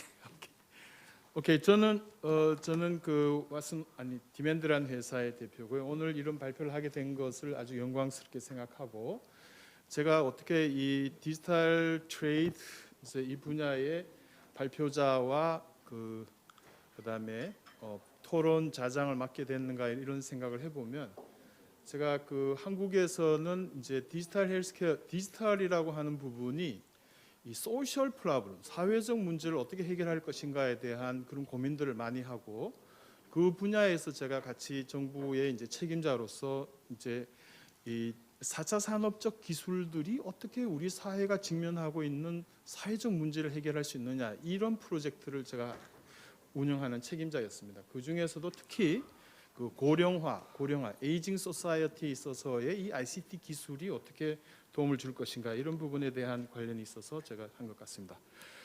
그 첫 번째 이제 디지털 트랜스포메이션이 뭔가 이제 이런 부분에 있어서는 여러분들 잘 아시고 계시지만, 저는 이제 강조하고 싶은 거는 이것이 그러니까 아날로그적인 사람들의 그런 욕망, 디자이어와 그런 것들이 이제 디지털적인 이제 수단들로 연결돼서 새로운 서비스로 연결된다라는 그런 부분을 강조하고 싶은 거고요. 여러분들 잘 아시고 계시지만 이 디지털 이제 4차 산업혁명과 관련된 기술들은 상당히 많습니다. 그런데 우리가 여기서 인식해야 되는 부분은 이 4차 산업적 기술들은 사실은 이네이블러다. 이것을 이제 어떻게 우리가 활용할 것이냐가 이제 중요하다는 말씀이고요. 그래서 상당히 중요하게 봐야 될 생각은 이제 우리 이 사회가 전 세계적으로 직면하고 있는, 혹은 전 세계적으로 이제 맞이하고 있는 기술의 급격한 발전. 우리 특히 4차 산업적 이제 발전은 특히 이제 센싱 기술이고 데이터 분석 기술이고 이런 것들인데요. 이런 기술의 급격한 발전을 어떻게 휴먼 사회적인 문제를 해결하는 데 쓸 수 있느냐, 이런 부분으로 이제 조금은 전환돼야 된다. 전환될 수가 있고 전환되는데 상당히 포커스를 해야 된다. 왜냐하면은 지금까지 사회적 문제라고 우리가 알고 있는 여러 가지 이슈들이 사실 기술적 진보 없이 이제 달성하기는 좀 어려운 면도 있었기 때문에 우리가 그냥 그걸 그냥 직면하고 있었지만, 이제는 이런 새로운 아주 좋은 기술들을 같이 이제 활용해서 이런 사회적 문제, 우리가 고유하게 갖고 있었던 휴먼 프로블럼들을 해결하고, 더 나아가서는 오늘 같은 이런 한국과 혹은 IORA, 그러니까 여러분들은 이제 인도양 이런 국가들이 디지털라이제이션이라는 측면에 있어서는 우리가 사실은 비슷한 출발선상에 조금은 서 있다고 우리가 볼 수가 있다고 생각합니다. 왜냐하면 산업화에 있어서는 이게 상당히 진화 과정이 아주 오랜 시간을 걸쳐서 전 세계적인 진화 과정을 거쳤기 때문에 진보된 국가와 조금 개발이 뒤처진 국가 간의 이런 갭이라는 게 아주 컸지만, 사실 이 디지털 소사이어티에 있어서 디지털라이제이션이라는 부분에 있어서는 사실은 그 갭이 그렇게 크지 않고, 우리가 거의 동시대에 이런 엄청난 기술적 진보와 이런 것들을 동시에 우리가 맡고 있기 때문에 잘 같이 협력하면은 사실 국가 간의 그런 갭을 줄이면서 이 4차 산업혁명 혹은 디지털라이제이션을 전 세계적으로 향유할 수 있는 그런 기회도 있을 거다라는 측면에서 저는 강조를 드리고 싶습니다. 그래서 제가 그 한국 정부에서는 이 디지털라이제이션이라고 하는 것이 4차 산업혁명이라고 이 ICT적인 기술들이 어떻게 사회 문제를 해결할 것인가. 그 중에서도 저희가 정부하고 같이 이제 이거를 진행한 것은 고령화 문제입니다. 고령화 문제. 여러분들 잘 아시다시피 고령화 문제는 한국만의 문제도 아니고 전 세계적인 이슈고요.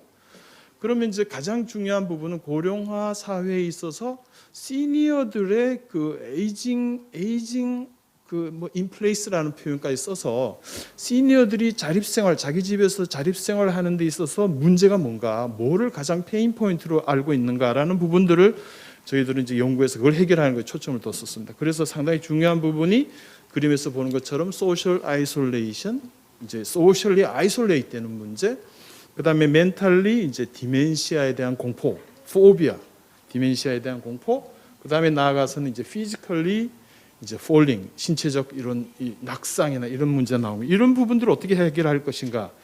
근데 이제 잘 아셔야 되는 부분들은 이런 전통적인 우리가 이슈를 갖고 있는 이제 헬스케어적인 혹은 이제 건강상의 문제들이 병원에 의존할 것인가, 이제 그러면 병원의 혜택을 잘 받는 사람 받고 못 받는 사람 못 받고 이러는 건데, 이건 이제 ICT라고 하는 기술들이 같이 접목이 되면 우리는 이런 것들을 우리가 표현할 때 디지털 헬스케어라고 표현하죠. 디지털 헬스, 디지털리 헬스를 케어해 준다. 이제 이런 부분이 될 것 같습니다. 그래서 이런 디지털 헬스케어라고 하는 부분이 시니어들의 그런, 예를 든다면 시니어들의 그런 그 고립이라든지 아이솔레이션, 디멘시아, 폴링 이런 부분들을 해결하려면 어떻게 할 것이냐, 이런 관점에서 저희들은 솔루션을 막 만들어 갔고요. 그런 것이 여러분 이제 이 관점으로 본다면은 그것은 결론적으로 사람들의 상태를 센싱 해내고 그 디텍팅 해내는 부분에 출발해서 그거를 빅데이터적으로 분석을 해서 그 사람이 어떤 스테이터스인가를 알고 그것에 대한 솔루션을 주는, 프로그램을 주는 이런 형태로 발전되는 것이 상당히 중요하고, 그거를 디지털 헬스케어, 그래서 at any time, at any place 그런 서비스를 받을 수 있는 그런 구조를 주는 것들을 하고 있습니다. 그래서 그 한국 그 정부하고 저희가 같이 써서 제가 이제 사업단장의 역할을 했었는데, 그러면은 시니어들이, 혼자 사는 시니어들이 자립생활을 잘 지원해 주는 사업을 하자면 어떻게 할 건가. 그래서 이런 플랫폼을 만든 거예요. 그래서 보시는 것처럼 메모리 사운드 뭐 이렇게 한 것은, 이거는 치매를 이제 메모리 능력을 어떻게 길러주느냐, 디지털 디바이스와 디지털 테크놀로지를 활용해서, 그다음에 이제 낙상을 프리벤트하고, 그다음에 굿버디라고 하는 솔루션까지 나왔는데, 이런 것들은 이제 크로닉 디지즈, 만성 질환을 어떻게 관리하느냐, 그다음에 마지막으로 이제 인마인드, 이런 솔루션들을 만들어서 한국에서는 이런 부분들이 널리 쓰이고 있고요. 저희로서는 이제 이걸 비즈니스적 차원뿐만 아니라 이제 실제로 소셜 프로블럼은 이런 이슈를 가지고 있는 것은 한국만의 이슈도 아니고, 그래서 저희는 요즘에 이러한 방식의 시니어 케어, 노인들을 보살피는 것에 대한 솔루션을 일본하고도 아주 협력을 잘해서 상당히 키우고 있고, 최근에는 싱가포르하고도 저희는 아주 의사들하고 디스커션이 가고, 말레이시아, 오스트레일리아까지 이렇게 이제 진보가 되고 있습니다. 그래서 드리고 싶은 말씀은 이런 부분들이 조금 이 지역에서 같이 협력을 하면은 이제 아주 좋다. 그런데 여기서부터 조금 좀 어려운 문제를 얘기하겠습니다. 그럼 이제 디지털 헬스케어라고 하는 부분은 이제 혹은 건강 문제라고 하는 거는 한 국가만 직면한 것이 아니라 모든 국가가 직면한 거고, 그런 것들을 전통적인 방식에서 한 국가에서 해결하는 방식을 넘어서 글로벌리 같이 해결하는 것들이 방금 말씀드린 것처럼 디지털 헬스케어라고 하는 이런 새로운 컨셉과 플랫폼, 이런 것들을 활용하면 같이 풀어나갈 수가 있는 이제 문제가 상태가 된 거죠. 그런데 이런 부분들이 결국은 트레이딩 차원에서, 무역 차원에서는 새로운 이슈가 상당히 크기 때문에 이걸 넘어가야만이, 이 그림은 좋지만 넘어가야 되는데 그 문제를 제가 지금부터 말씀드리고 싶습니다. 그러면 이제 첫 번째로 이제 그러면은 우리가 세계가 이제 디지털과 관련돼서는 여러 서비스 영역이 있지만, 예를 들어서 헬스케어 쪽에서 디지털 트레이딩이 이제 많이 일어난다고 했을 때 어떤 문제가 있느냐? 사실은 상당히 큰 문제가 이 디지털 데이터에 대한 서버, 데이터베이스를 센트럴라이즈 할 것이냐, 로컬라이제이션 할 것이냐, 이런 문제는 아주 큰 문제가 있습니다. 여기서에 대해서는 사실은 국제적으로 디지털 소사이어티가, 디지털 이런 시대가 급격하게 왔기 때문에 아직까지 적절한 그런 협약, 어그리먼트가 없는 상태입니다. 그래서 우리가 WTO 체제나 이런 데서 물건에 대한 국제 간의 무역에 대해서는 사실은 여러 가지의 스탠다드와 동의들이 있지만 이런 국경이 없는 어크로스 보더로 가는 어크로스 컨트리 보더로 넘어가는 이런 디지털적인 이 부분에 있어서는 국제적인 동의가 아직 없어요. 그 중에서도 이 이슈가 큰 거죠. 그러면은 서버를 어디에 둘 것이냐, 이제 이런 문제예요. 이 문제는 아직 디스커션이 큰데, 그래서 이제 이런 문제를 사실은 앞으로 좀 풀어가야 돼요. 사실 이 풀어가는데 이것을 다자 간의 협상으로 풀어갈 것이냐, 양자 간의 협상으로 풀어갈 것이냐, 각 국가별로 이런 문제들이 좀 있습니다. 왜냐하면 이거는 개인의 데이터들이 국경을 넘어서는 거기 때문에 이런 문제가 아주 큰데 아직까지 이 부분에 대한 정확한 스탠다드가 아직 잘 없다라는 부분들을 말씀드리고요. 두 번째는 이제 사실은 무역에 있어서는, 물건의 무역에 있어서는 이슈 사항이 물건에 대한 이 하자가 있다든지 물건이 이게 불량이라든지 이런 거는 어떻게 처리한다라는 것이 클리어하겠지만, 이 데이터가 연결돼서 특히 헬스케어 건강관리 데이터가 연결된 부분에 있어서는 사실은 가장 중요한 것이 퍼스널 데이터 프라이버시에 관한 부분들이 이제 커지는데, 그럼 이 퍼스널 프로텍팅 퍼스널 데이터, 헬스 데이터 프라이버시에 대해서는 기준들이 사실은 각 국가마다 다 다릅니다. 다 달라요. 그래서 이제 어떤 국가는 아주 리지드한 그런 규정들을 가지고 있고 어떤 국가는 이것이 좀 느슨하고 이런 문제가 있습니다. 사실은. 그래서 이것에 대해서도 사실은 합의를 해야 된다. 우리가 디지털이라고 하는 좋은 솔루션으로 우리가 직면하고 있는 인류적인 문제를 같이 풀어간다. 특히 건강 문제를 같이 풀어간다고 했을 때 이런 이제 문제들을 빨리빨리 합의를 해야 된다라는 것을 말씀을 좀 드리고 싶고요. 그 다음에 이제 이 부분인데요. 디지털 디바이드에 관한 부분에 있어서는 이제 정보 격차, 디지털 격차를 우리가 이제 약간의 우리가 컨센서스를 좀 이뤄야 되는 부분은 디지털 경제와 관련돼서는 가능하면 이제 모든 국가들이 비슷한 선상에서 같이 출발하자라는 것들을 사실 좀 전제가 돼야 된다. 왜냐하면 우리가 인류 사회가 산업혁명 이후에 이런 경제 발전 과정에서 앞선 국가하고 뒤따라오는 국가하고의 관계에서 그 불균형적인 그 경제 구조 이런 것들이 고착화되는 것들이 우리가 경험해 왔는데, 이제 디지털 경제는 사실은 그 부분을 한꺼번에 이렇게 뛰어넘을 수 있는 그런 찬스가 온 건데, 여기에서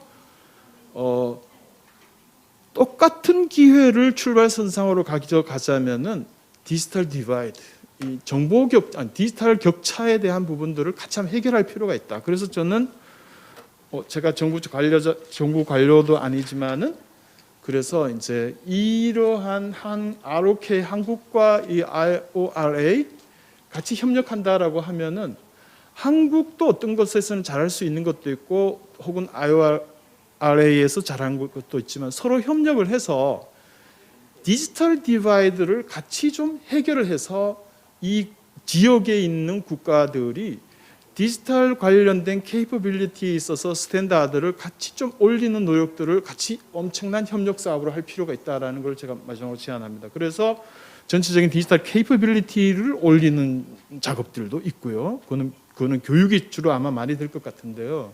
그런 것들이 같이 협력을 해서 키우고, 두 번째는 이제 하드웨어 인프라에 관한 부분인데요. 이제 커뮤니케이션 네트워크에 관한 부분들, 5G, 4G 뭐 이렇게 얘기하는 이 부분들을 협력을 해서 빨리 그 부분들을 수준을 빨리 서로가 같이 좀 맞춰가야 된다. 그래야 이것이 그런 거. 그 다음에 이제 그렇게 가자면은 저는 이제 R.O.K 하고 이런 이제 I.O.R.A 이쪽하고 관계에서 보면은 어떻게 보면 파일럿 프로젝트를 아주 빈번하게 많이 일으키는 게 필요하다. 그렇게 해서 이제 헬스케어와 관련된 이슈들은 다 직면하니까 크고 작은 프로젝트를 공동으로 국제 협력 프로젝트로 그런 사업들을 조금씩 한다. 그래서 뭐 뭐 어느 국가에 있어서 시니어들의 뭐 그런 건강 관리를 위한 새로운 ICT 프로젝트 뭐 이런 것들을 많이 서로가 많이 협력적인 사업으로 많이 만들어 놓으면은 그 과정을 통해서 위에 있는 저런 그 디지털 케이퍼빌리티에 관한 거, 인프라에 관한 부분들도 조금씩 극복해 나가지 않을까라는 제안을 저는 합니다. 여기까지 하겠습니다. 감사합니다.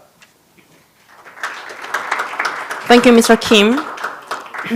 Next presentation will be presented by Mr. Kunsak Dumangdi. He is the Secretary General of the Thai Bankers Association. His extensive experience in finance and banking will give us an insight of international trade and investment amid pandemic.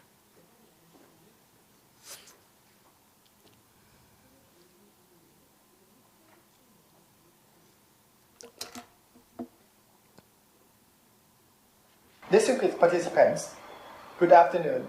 My name is Kopsak Nondi. I'm the Secretary General of the Thai Bankers Association and a member of the Thailand Joint Standing Committee on Commerce, Industry and Banking, or JSCCIE. I would like to thank the Republic of Korea and the Indian Ocean Rim Association for having me to present to the meeting today on trade and investment facilitation post-COVID-19, accelerated digital transformation with IORA. With the advancement in digital technologies and telecommunication, every country has been moving toward to digital economy and regional digital connectivity. Businesses would no longer be within the border of the country, but lots of activities are now cross-border, such as e-commerce, where you are now buying things through e-commerce platform. This creates both opportunity and challenges. COVID-19 pandemic is one of the major key accelerators of the digital transformation, both in terms of payment and trade. My presentation to you today on regional digital connectivity will include both payment and trade. We will touch on actions and progresses in Thailand and in ASEAN. My discussion today on regional digital payment connectivity will be in two parts: Thailand digital payment and ASEAN digital payment connectivity. In the age where the financial innovation is rapidly developing, the Thai Bankers Association recognizes the importance of the use of technologies to enhance the efficiency of financial services to respond to the needs of individuals, business, and government agencies. Digital payment is one of the key developments of financial innovations that meets international standards and can expand to provide various services in future. These include having an interoperable infrastructure that increases efficiency, reduce costs, and create better user experiences, both for domestic and cross-border services. About 5 years ago, the Thai government announced national e-payment policy, and the Thai Bankers Association announced the digital payment as one of the key strategic plans of the association. Digital payment in Thailand, under the name of PromptPay, started in January 2017, almost 4 years ago, with the P2P service. Throughout the period, we have added several products and services to our PromptPay, including e-wallet, e-payment, e-donation, bulk payment, e-withholding tax, and e-scan-C. In addition, we have also introduced QR payment in November 2017. In addition, we have upgraded our PromptPay by adopting ISO 222. At the same time, we also strengthened our national digital payment infrastructure and cybersecurity. Banks in Thailand have also strengthened and expanded their digital banking services. On ASEAN regional payment connectivity, we start our cross-border QR payment with our neighboring countries, namely Laos, PDR, and Cambodia through sponsor bank model. We have joined an initiative of the ASEAN Bankers Association on ASEAN digital payment connectivity, and it starts with the cross-border QR payment. This initiative will cover both payment and remittance in future. Therefore, in the near future, the regional payment can be done faster and lower cost. This would help support regional trade and investment. The development of interoperable infrastructure which connects payment system of neighboring countries and Thailand will benefit our people of both countries by allowing them to make cross-border payments by scan QR codes through their mobile applications. This service will encourage the cross-border payment and digital payment of people of both countries. Also, the adoption of the interoperable QR payment should also pave way for the ASEAN cross-border remittance in future. QR cross-border initiative will facilitate retail payments activities in both countries, and also promote the use of the local currency. It will also facilitate the circulation of goods and services and contribute to the economic growth via reduction of transaction costs as well as minimize risk of holding cash. On the regional digital trade connectivity, the principal purpose of the Digital Trade Connect project or regional digital trade connectivity of ASEAN Bank or ASEAN Business Advisory Council is to improve efficiency both in terms of the processing cost and time of trade transaction and in terms of the connectivity of the entire process, which will be holistically and integrally digitized from end to end. Furthermore, another purpose of this transformation is to enhance the pre-existing benefits of the digitization by promoting platform interoperability. The regional digital trade transformation and connectivity would be comprising of two important parts that should be done parallelly.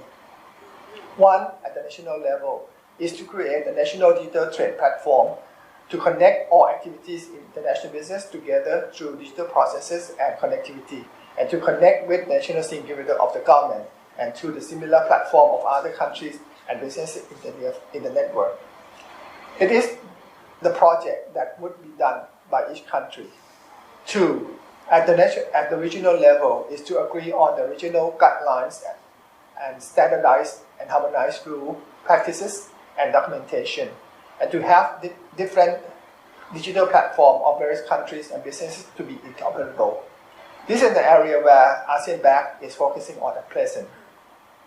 Advantage of the regional digital trade connectivity include faster online process, no paper, no messenger, all steps can be done on computer or mobile phone, transparency, cost reduction, efficiency, shared infrastructure. For banks, the regional digital trade connectivity would help solving the pain points on double financing flood. And it would also help banks in providing supply chain and SME finance. The experimental by NTT data from Japan verified that the digitization of trade documentation would enable all parties participating companies to reduce trade procedures, time, and cost. The benefit effect is particularly large for SMEs since the ratio of trade procedure cost to the total cost is large. The experimental in Thailand and Japan, the result shows business efficiency improvement and cost reduction. There are currently about 30 digital trade transformation projects in the world, including NTP from Singapore, Trade Walls from Japan, New Trade Hub from South Korea, Trade Lens, and NDTP from Thailand. The COVID-19 has caused an acceleration of digital transformation. Therefore, as the world shifts to the digital platform, it would be better for private sector and government sector to work together to accelerating the digital transformation and joining the regional digital trade platform and digital connectivity. Promoting the digitization of trade is also necessary to contribute to the goal set out in AEC 2025, which are Trade Facilitation Strategic Action Plan and the ASEAN Agreement on Electronic Commerce. There have been a good progress on Digital Trade Connect project of the ASEAN Bank in 2019, including endorsed by the ASEAN Bank in January as one of the legacy projects, including in the 10 action points recommendation to the ASEAN leaders and in the dialogue between ASEAN Bank interface with the ASEAN leaders in June 2019. ASEAN Secretariat Designate ICT Tourism Division work with the ASEAN Bank, including 22nd ASEAN Bank interface with the ASEAN economic ministers in September 2019. And the coordinating is recognized by the ASEAN leaders in the ASEAN chair statements during the November 9, 2019 ASEAN Summit as an important reform to facilitate trade and investment in ASEAN through digital transformation and therefore deserve a support by ASEAN. In 2020, despite the COVID-19 pandemic, we still made good progress on the project. We select two consultants during the first half of this year, and they have started their work. A focal point group has been established as a main coordinator for each country from all 10 ASEAN countries. Updated the project to ASEAN economic ministers in August 2020. Report from the consultants are expected to be submitted by end this year. And the progress will be included in the report to the ASEAN leaders. We are pleased to inform you that the ASEAN Banker Association and Banker Association in 10 ASEAN countries have provided good support to the study and works of the two consultants. For the next step, the digital transformation and regional digital connectivity would be a key driver of the economic growth, employment, and financial inclusion in the next normal and the post-COVID-19 pandemic. Therefore, we all should work and cooperate together in promoting the digital transformation and regional connectivity. I hope that the ASEAN digital trade and digital payment would connect to those in Korea and countries in Indian Ocean Rim and other major trade partners. Thank you very much. Thank you, Mr. Kopsakdongdi.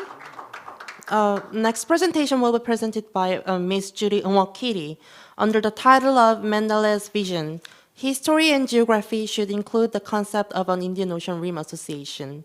She is the Secretary General of the Black Business Council and the former chair of the IORA Business Forum.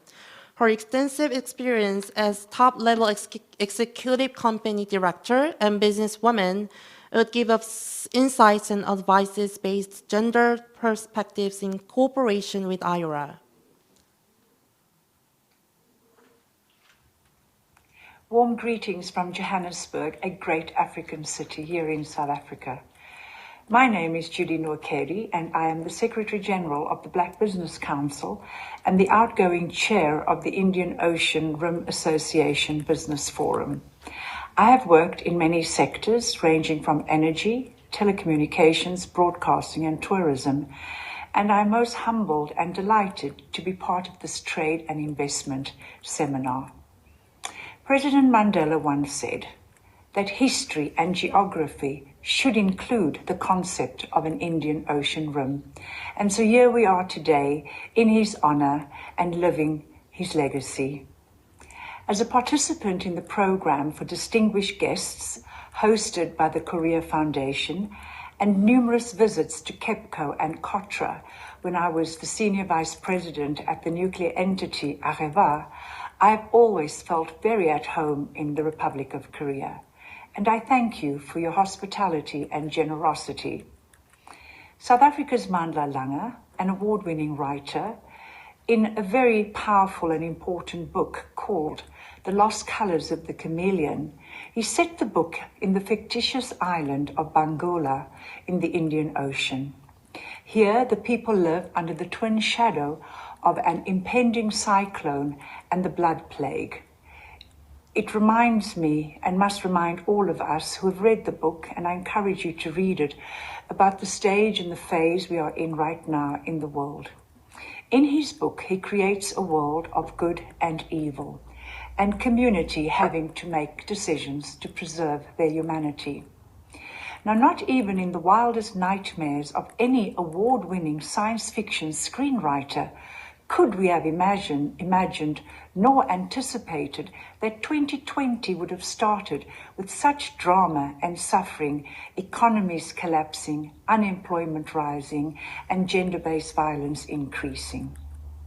Digital transformation within IORA allows us to reset and to reimagine how we wish to redirect our resources at every level. Technological innovations offer an exciting future for the Indian Ocean trade. Amongst today's uncertainties, with the right governing approach, these innovations could usher in more inclusive and efficient trade growth in the years to come. How is digitalization changing trade? Well, firstly, we have all experienced how the workplace has changed, The workforce has changed, and the workspace has changed and is constantly changing. And what we realize, and especially here in South Africa, is who can and who can't work remotely.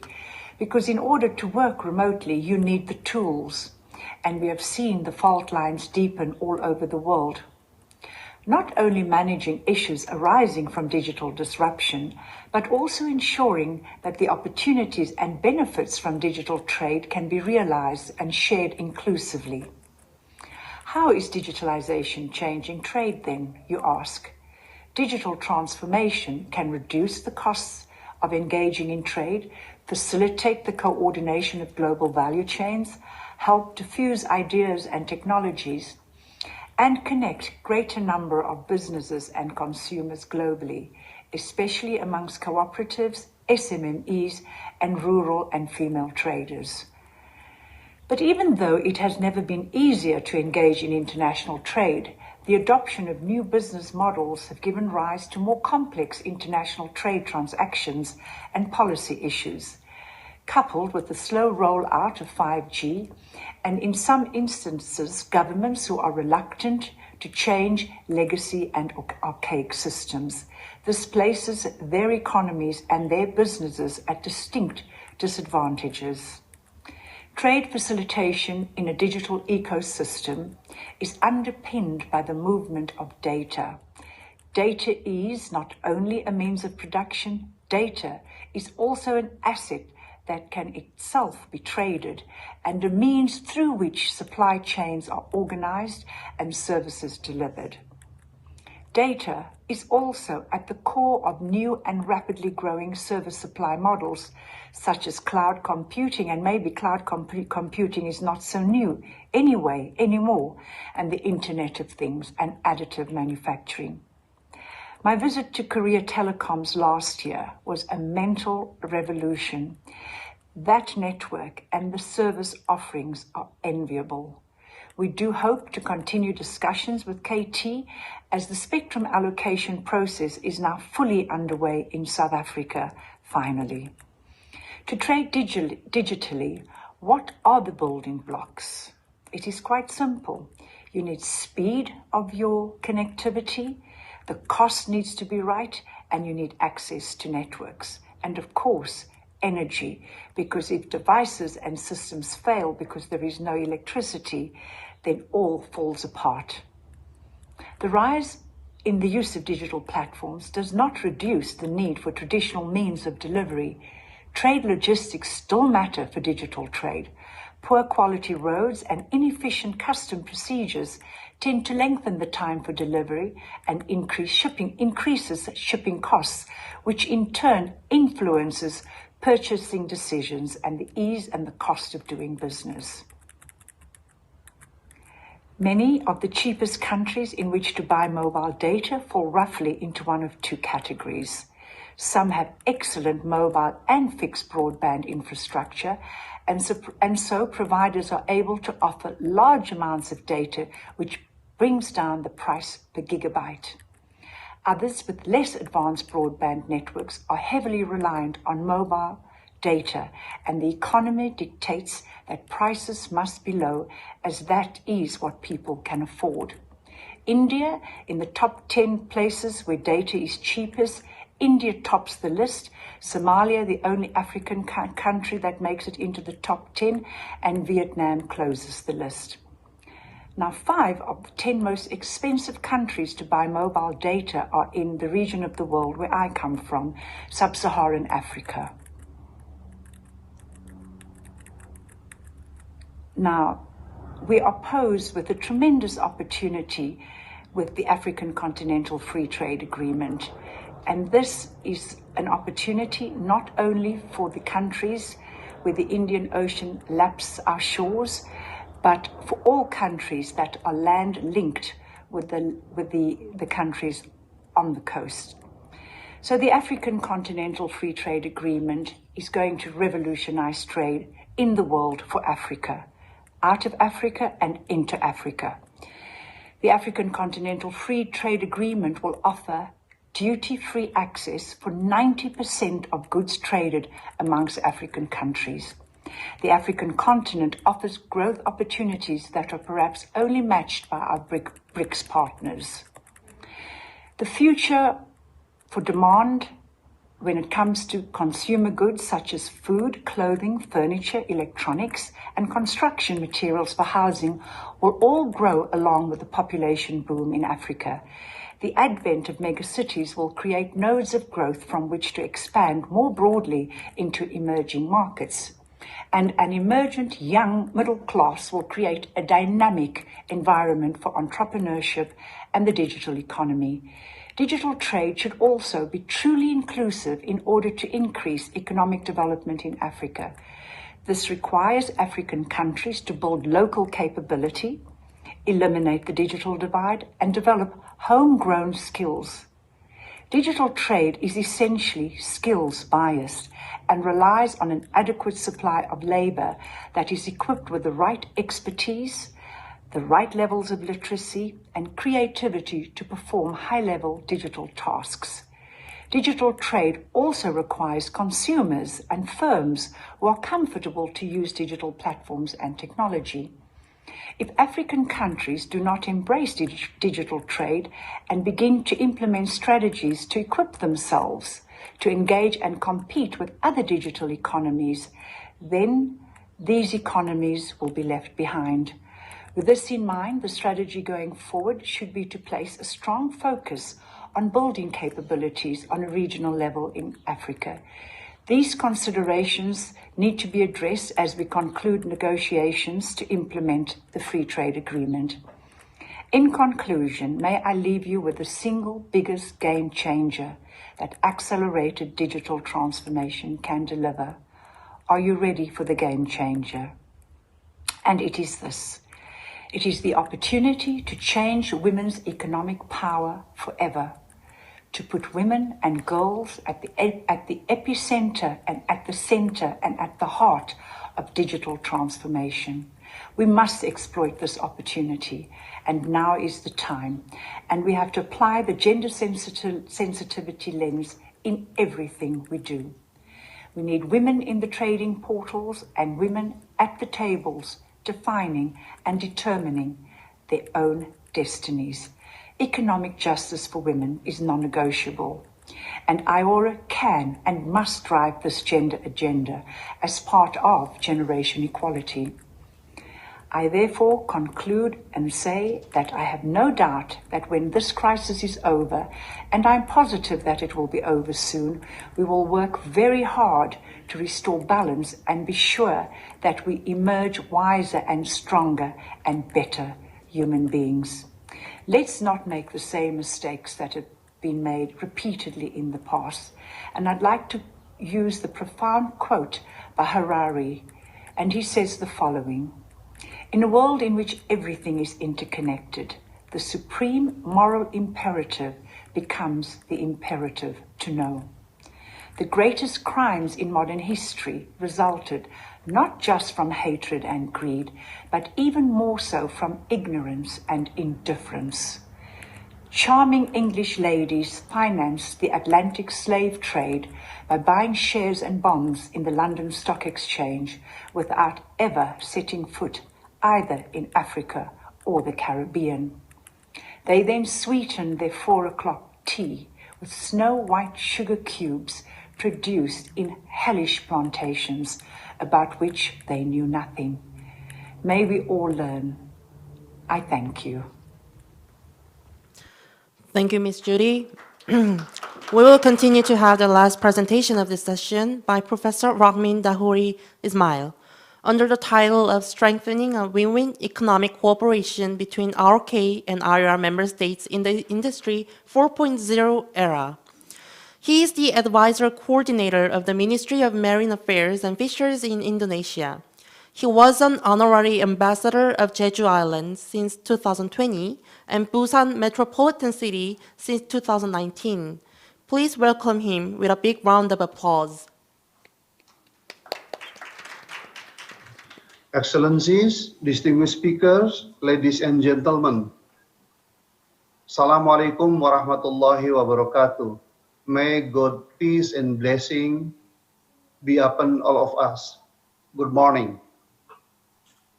First of all, I would like to thank to the Korean Trade Association for inviting me to be one of the presenter or speaker representing Indonesian Chambers of Commerce and Industry.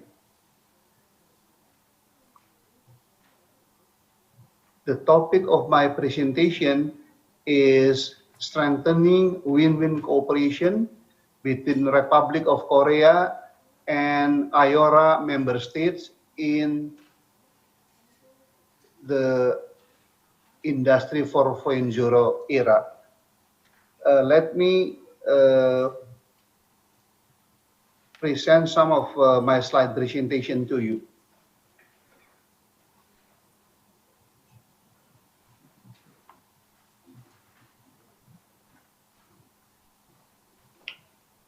Okay. So I would like to begin with reminding all of us about the ultimate goal of IORA. So to me, the ultimate goal of IORA has two. Number one is to make all IORA member states as a developed and prosperous nation with gross national income per capita bigger than $12,535 on a fair and sustainable basis. The second objective is to make the IORA as a peaceful, stable, environmentally friendly, and sustainable region for a better and sustainable world. So in this case, not only making IORA member states more prosperous and sustainable, but also by making IORA more prosperous and sustainable, it will be automatically also helping building a better world and sustainable. So this is the classification of development status or prosperity level of countries based on gross national income per capita. So poor country, if GNI per capita less than $1,036, and if high income country or rich country, if GNI per capita bigger than $12,535. I would like to share with you about development status of IORA member states. So as we know, IORA region is basically the home for more than 3 billion people, which is about 40% of the global population right now. Today, half of the world's container ships and 2/3 of the world oil shipment pass through the Indian Ocean, including key transit points such as Bab el-Mandeb and the Straits of Hormuz and Malacca. The region also possesses a huge natural resource endowment, including oil and gas, mineral, fisheries, and coastal and marine areas that are potential for marine tourism industry, which are generally underutilized. And this reflected by the IORA's contribution to the global GDP, which is only less than 10%, with 40% of the world population reside in area IORA region. So this is the map showing us about the maritime shipping routes. As you can see, Indian Ocean play a dominant role in international shipping routes. So this is the GDP contribution of IORA member states. As you can see, less than 10%. Yeah. So despite such huge economic potential, as of today, only 5 countries, which is 22% among 22 member states of IORA, that have already achieved a high-income country status. That include Singapore, Australia, UAE, Oman, and Seychelles. 7 member states, which is 34%, are belong to a higher middle-income country group, including Malaysia, Mauritius, Maldives, South Africa, Iran, Thailand, and Indonesia. 5 member states are categorized as a lower middle income country group consisting of Sri Lanka, India, Comoros, Bangladesh, and Kenya. And the other 5 states, again for another 22%, are still poor or low middle income countries. consisting of Tanzania, Yemen, Mozambique, Madagascar, and Somalia. This is the table with summarize the GNI per capita of 22 IORA member states, from the top from Singapore to the bottom Somalia.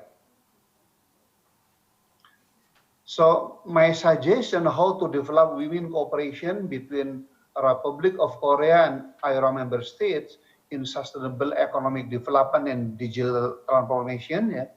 So in order to maintain the high income country status of Singapore, Australia, UAE, Oman, and Seychelles, and simultaneously increase the prosperity level of the 13 member states to become a high income country, the following collaborative policies must synergistically be implemented.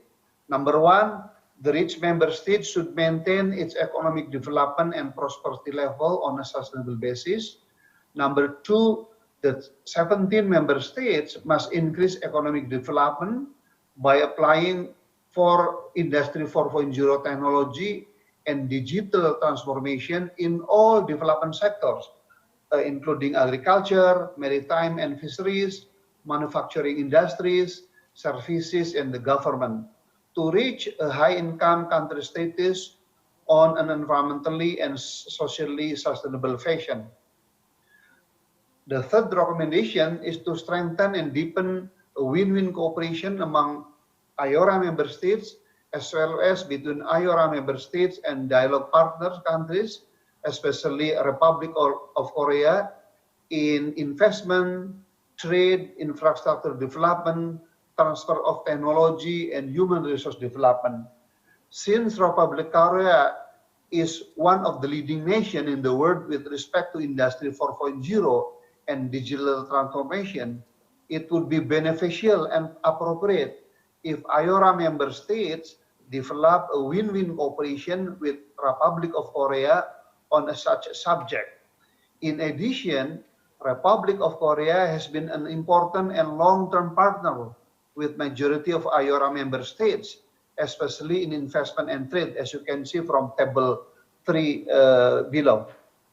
So as you can see that at least 10 IORA member states already developed cooperation quite some time ago, yeah, with the Republic of Korea. For example, Australia, in terms of export value, Australia export third largest of export partner is to Korea, and imports about 10 billion. So in this case, balance of trade between Australia and Korea is positive to Australia.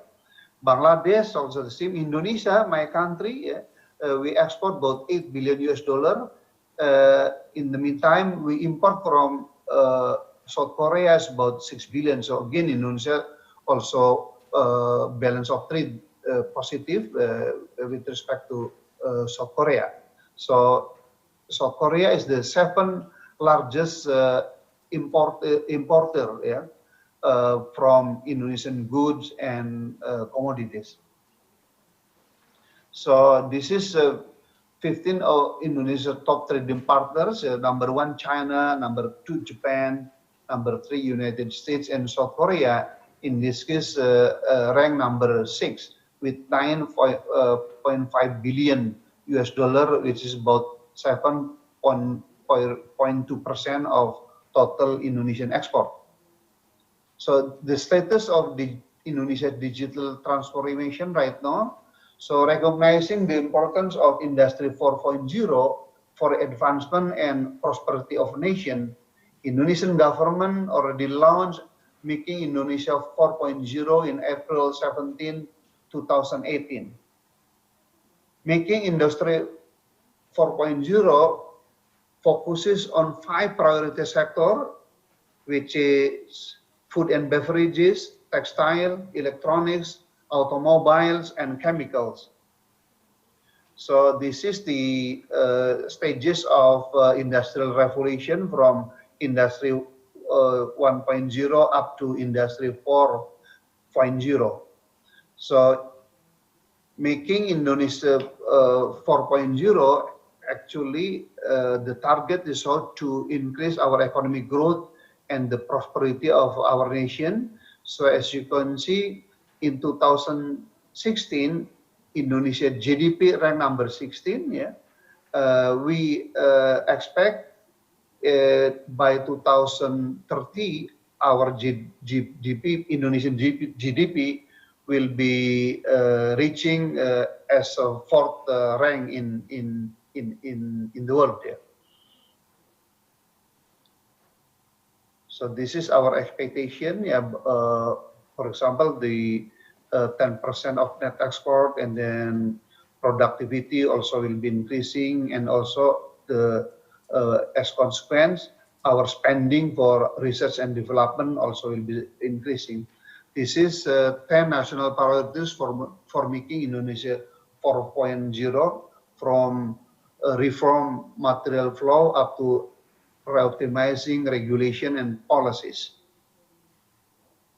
So the top 5 sectors, as I said earlier, include the food and beverage, textile and apparel, automotive, electronics, and chemicals.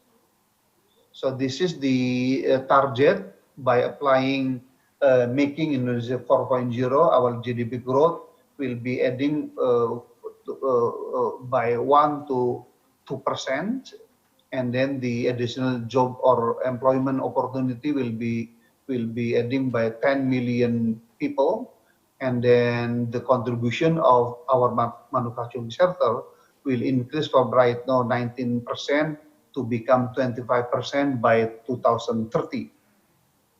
So this is 5 priority sectors within making Indonesia 4.0. So, but the implementation of making Indonesia 4.0, including digital transformation, still confronted with cultural, infrastructure, and talent challenges. The World Digital Competitiveness ranking of Indonesia is ranked number 56 from 63 countries surveyed by WYC, as you can see from table 4 below. And then Indonesia ranked number 111 from 176 economies of the ICT Development Index, as presented in table 5 below. So this is the digital competitiveness ranking of IORA member states. As you can see from this table, Indonesia ranked number 56, yeah, or number 8 within among IORA member states, while in the world, Indonesia ranked number 56. Table 5 show the ICT Development Index of IORA member states. As you can see here, Indonesia only sit in 12th rank, yeah, among IORA member states, while in the world, Indonesia ranked number 111. So still lag behind other nations in the world. So the good news is that the number of startups reached about 2,198 companies, second only to India among IORA member states, as you will see from table 6.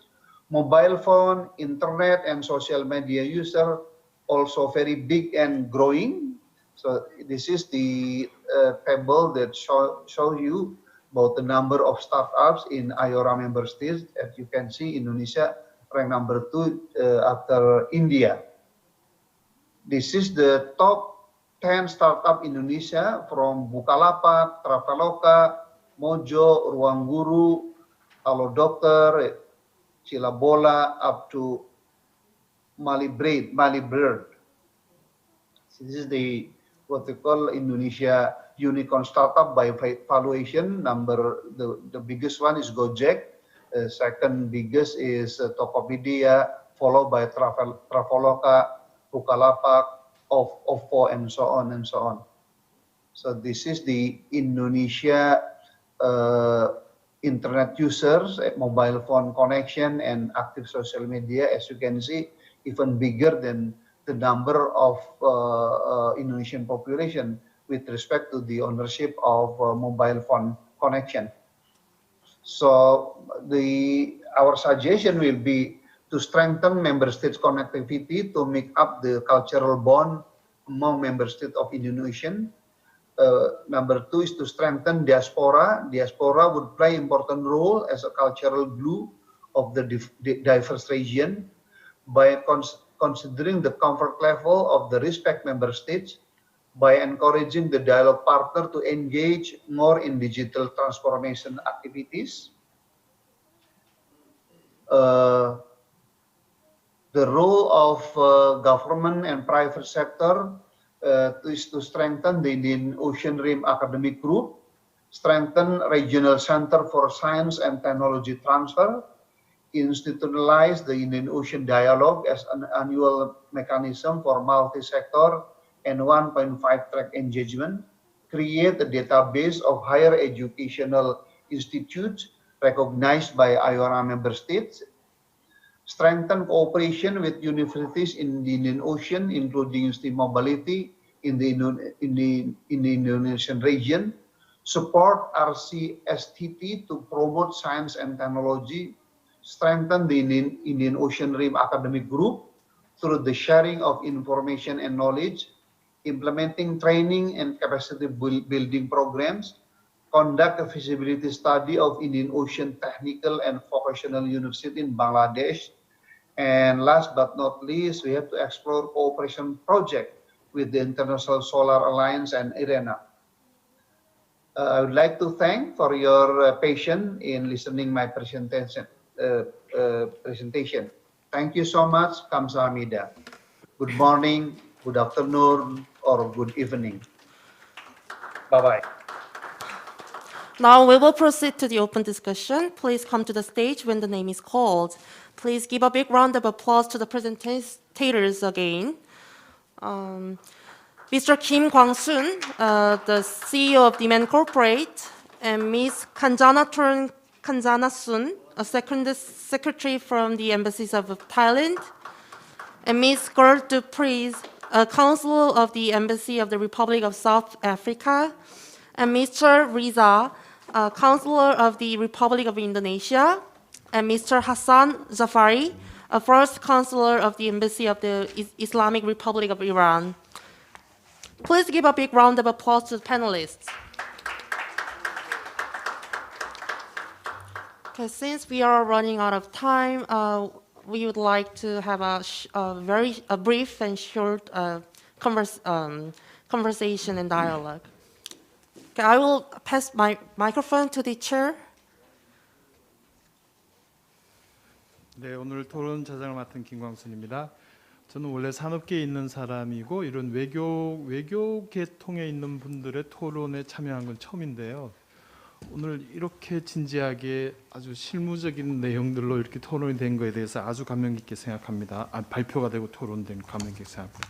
저희들이 시간이 너무 없어서 간단하게 우리 그 소개는 아까 말씀하실 때 이제 각자 소개해 주시면 되겠고, 저희가 오늘 패널 디스커션에 참여하시는 분들에게 3가지 질문을 원래 저희가 제시했었습니다. 그래서 각 국가에 있어서의 디지털라이제이션 관련된 아젠다가 어떻게 되는지, 그런 디지털 아젠다를 이제 추구해 나가는데, 진행해 나가는데 어떤 그 obstacle이 있는지, 장애들이 있는지, 그리고 그런 측면에서 이제 IOR의 이 지역에서 어떤 협력을 하는 게 좋을 것인가, 이런 3가지 관점에서 토론 주제를 드렸는데요. 그래서 각 그 발표자분들께서는 이 3가지를 같이 묶어서 간단하게 한 2분, 3분 그 정도 범위 내에서 얘기해 주시면 되겠습니다. 먼저 태국에서 오신 우리 서기관님이 먼저 말씀해 주십시오.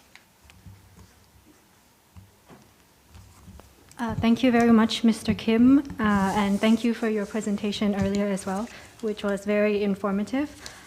So good evening to all participants in today's seminar. I am from the Embassy of Thailand, and I will try to keep this brief as we are running out of time. So in response to Mr. Kim's first question about the main agenda, as for Thailand, our main agenda lies within the development of digital infrastructure, as Mr. Kopsak, the Secretary General of the Thai Bankers Association, mentioned earlier. Especially, we would like to focus on the development of human resources, as we view that upskilling human resources is the foundation of driving the country towards a digital Thailand. So we try to equip human resources with digital literacy by implementing projects in the education sector focusing on digital technologies. As for daily life, we try to develop telecommunication infrastructure to strengthen our digital economy in order to serve the new normal lifestyle in the COVID era, as well as we try to develop existing projects in the areas of smart cities, deep tech industries, and telemedicine and advanced medical care as well.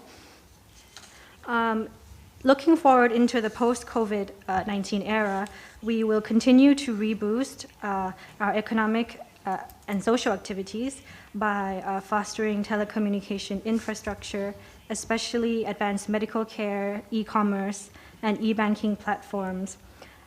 So all these efforts combined in the past years have resulted in Thailand becoming the first country in ASEAN to launch 5G services, which is a big step for the country. And we view that strong cooperation and knowledge sharing with IORA member states and with the R.O.K. is crucial to overcome the pandemic as an international community. So we welcome any cooperation on digital connectivity with interested countries as well. To answer your second question on the obstacles we faced in our digitalization, we faced several challenges, such as the initial lack of trust in applying e-payment, and while some other challenges are of more transformational nature, such as the urgent need to promote digital literacy among the Thai population. But we have made steady progress, and we have been dealing with these issues by focusing on enhancing our cybersecurity system to gain public trust, by equipping digital literacy through education systems, and supporting engagements of public and private sectors to apply regulations that could help the widespread use of digital technology in all sectors. And we aim to foster even closer cooperation in digital economy in the Mekong sub-region and beyond, and we highly appreciate the R.O.K.'s expertise and continuous partnership in this field. So for your last question on the cooperation initiatives in the IORA region, we acknowledge IORA's potential in promoting linkages, and both interregional soft and hard linkages, and we would like to see more of these links between South Asia and Southeast Asia, connecting both regions to East Asia, such as establishing e-commerce platforms to facilitate cross-border trades within the region. And so I would just like to touch a bit on blue economy in linkage to digital economy, because Thailand also focuses, and we give priority to developing blue economy, especially in submarine cable and security, and using digital technology in the maritime humanitarian assistance and disaster relief. We have also introduced measures to improve the ecosystem in digital economy, which has led to more companies in Thailand which are more innovative and which use digital transformation in various areas such as smart farming and smart services. And we have recently ranked 39th worldwide in terms of digital competitiveness, as testified by the IMD Digital Competitiveness Report in 2020 as well. And so we encourage more sharing of these best practices and knowledge among IORA and partner states. So I think I would just like to leave it at that in consideration of the time restraints. Thank you very much. 아주 중요한 내용을 많이 말씀 주셨습니다. 감사합니다. 그러면 그 남아프리카 공화국의 우리 용사님이 말씀 주시겠습니다. Thank you very much, Mr. Kim. I just want to join all the other panelists and participants in thanking the organizers of this seminar, which I'm sure we all find very useful.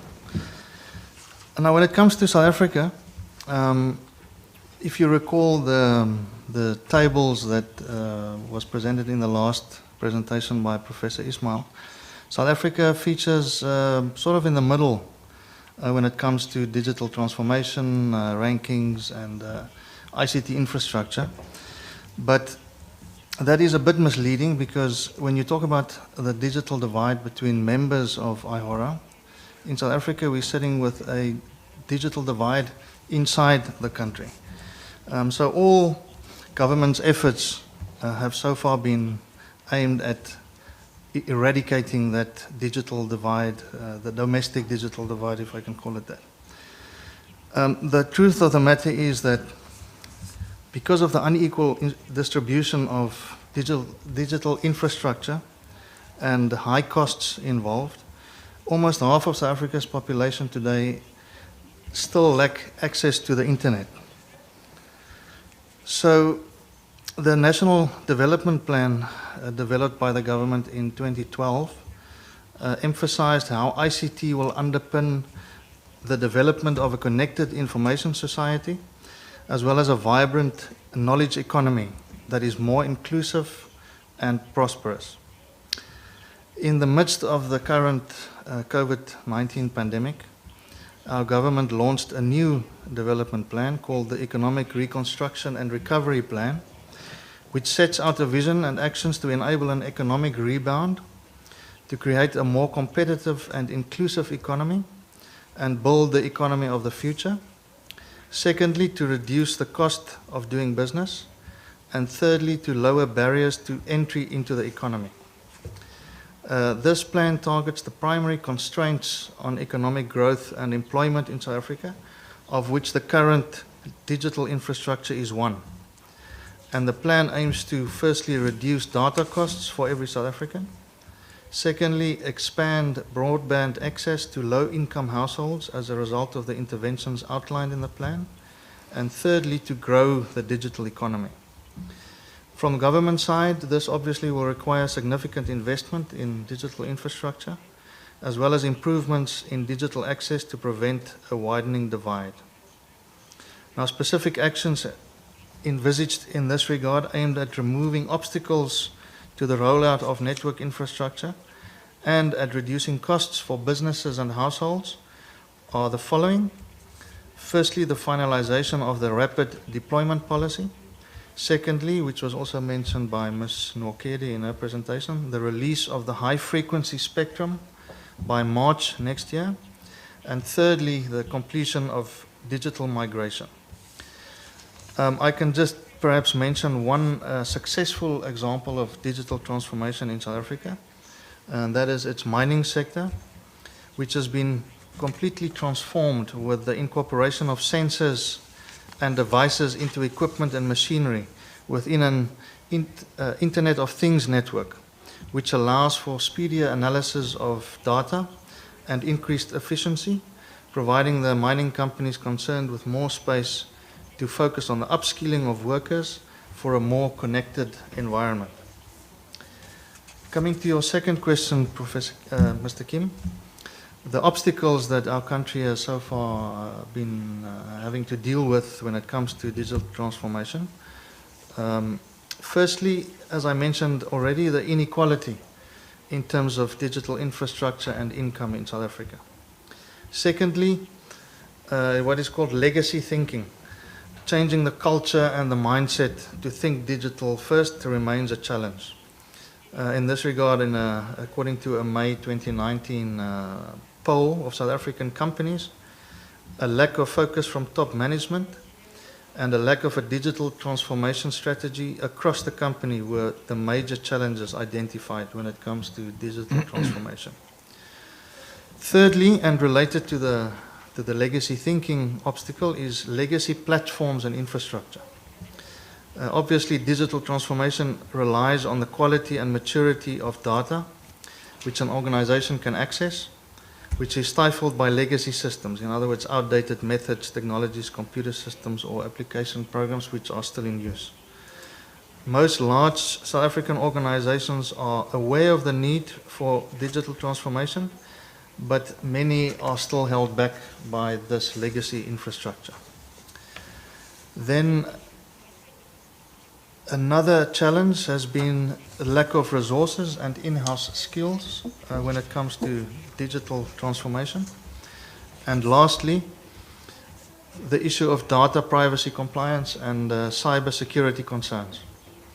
The speed of digital transformation has definitely been hindered by impending data privacy legislation, and the recent Alliance Risk Barometer placed cybersecurity as the top concern among South African companies in 2018. While digitalization is of fundamental importance for economic and societal growth and development, the increasing reliance on complex digital solutions leads to new vulnerabilities and threats against which countries, organizations, and citizens have to act decisively. Cyber use and governance therefore require international consensus, and local participation is key in addressing the issue that global policies need to address local needs. Expansion of access to cyber technology and the internet needs to be balanced by education.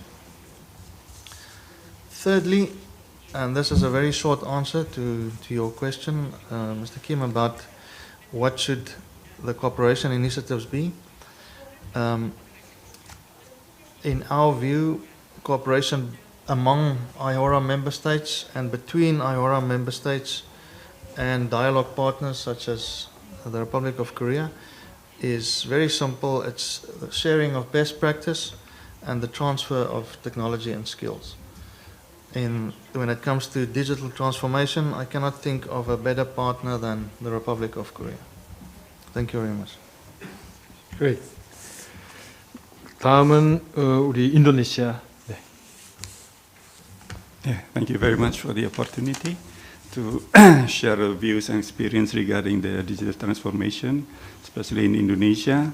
As already mentioned during the presentation by Professor Ahmad Dauri previously, so I think I will not touch on the government efforts and also the progress that has been made regarding the government roles in building the digital transformation in Indonesia, as the government role is to create the foundation and also infrastructure and human resources, also regulation for the digital transformation to go smoothly.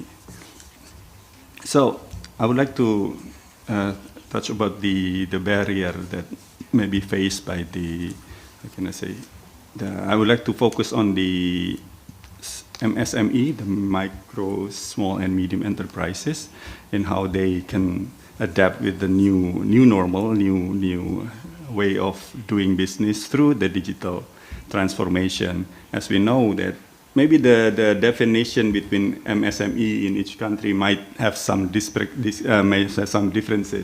and also, but I would like to touch upon the micro, those sectors, because they have some barriers when they are trying to enter the digital transformation, such as when they have difficulties in accessing this kind of new process because of the lack of understanding and skills, and for utilizing the digital transformation of the internet in this case. And also there is some kind of limitation in production and also the quality that they can provide by the MSME to compete with the other competition in this case, which mean the bigger companies. So that's why they also need to be supported in this point. And also the fierce competition in the digitalized business and financial sector, which is created is already existed between the big companies, which is make them difficult to enter and compete in that sectors. And also they need more to be optimized by the supporting infrastructure for digitalization, which is not being they still haven't been optimizedly utilized by the MSME. That's why with those kind of barriers come in mind, I think it's also opens the opportunity and possibility for the other countries, especially for Korea as a dialogue partner, to to have a cooperation in that case by providing some kind of capacity building or training, even technical cooperation for them to increase their understanding, to increase their knowledge and so awareness of this, and also they be able to utilize it to do their business process. And so the cooperation from the Korean companies maybe to assist them to enhance to increase their capacity, to increase their capabilities, in which make their products or their business become better and also with bigger quality and also with the bigger production capacity.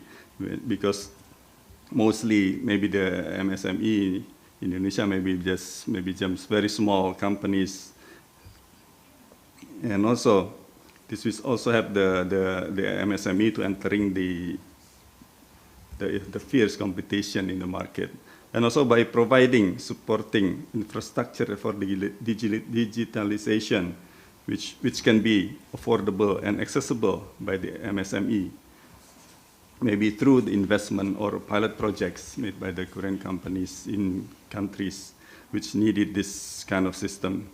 And also, we also put the focus on the distribution channel and the connectivity between countries, in which make it easier for the trade and also for the transaction to be able to conduct between countries and cross-border. So I think that's kind of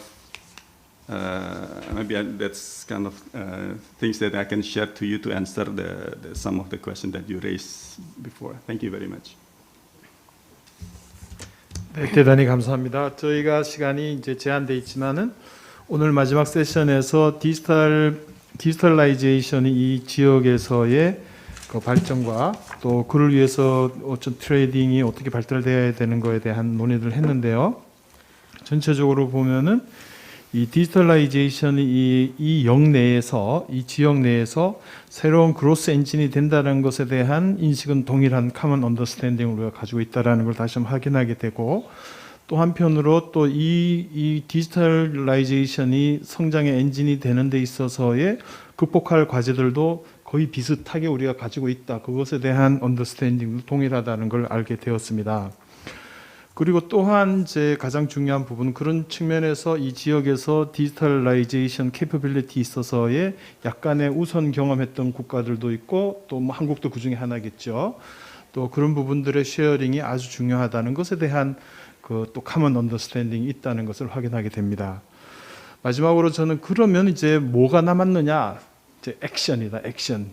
실천이다, 실천. 액션이다. 그래서 오늘 앞에서도 조금 나왔지만은 이 R.O.K-하고 IORA하고 그 같이 감에 있어서 구체적인 그 워킹 그룹이든지 액션 그 TF든지 이런 것들이 가까운 손에 잡히는 것부터 하나씩 실천하는 것이 중요하겠다라는 부분을 저는 확인을 하면서 일단 이렇게 토론을 마치겠습니다. 오늘 같이 참여해 주셔서 대단히 감사합니다. 네, 감사합니다. 네. Thank you, Chair, panelists, and all the participants. This is the end of the session 3. And this concludes all the sessions of the first R.O.K-IORA Partnership Seminar. I'm truly sorry for the delay of the event. Our enthusiastic debate and presentation from the panelists today was truly meaningful. The dinner will be ready soon, and we need to, as we need to change the table and sit a little bit for the dinner. We would appreciate if you take a rest, 10 minutes, and have a fruitful conversation outside. Please take your belongings until the dinner is ready. Thank you so much.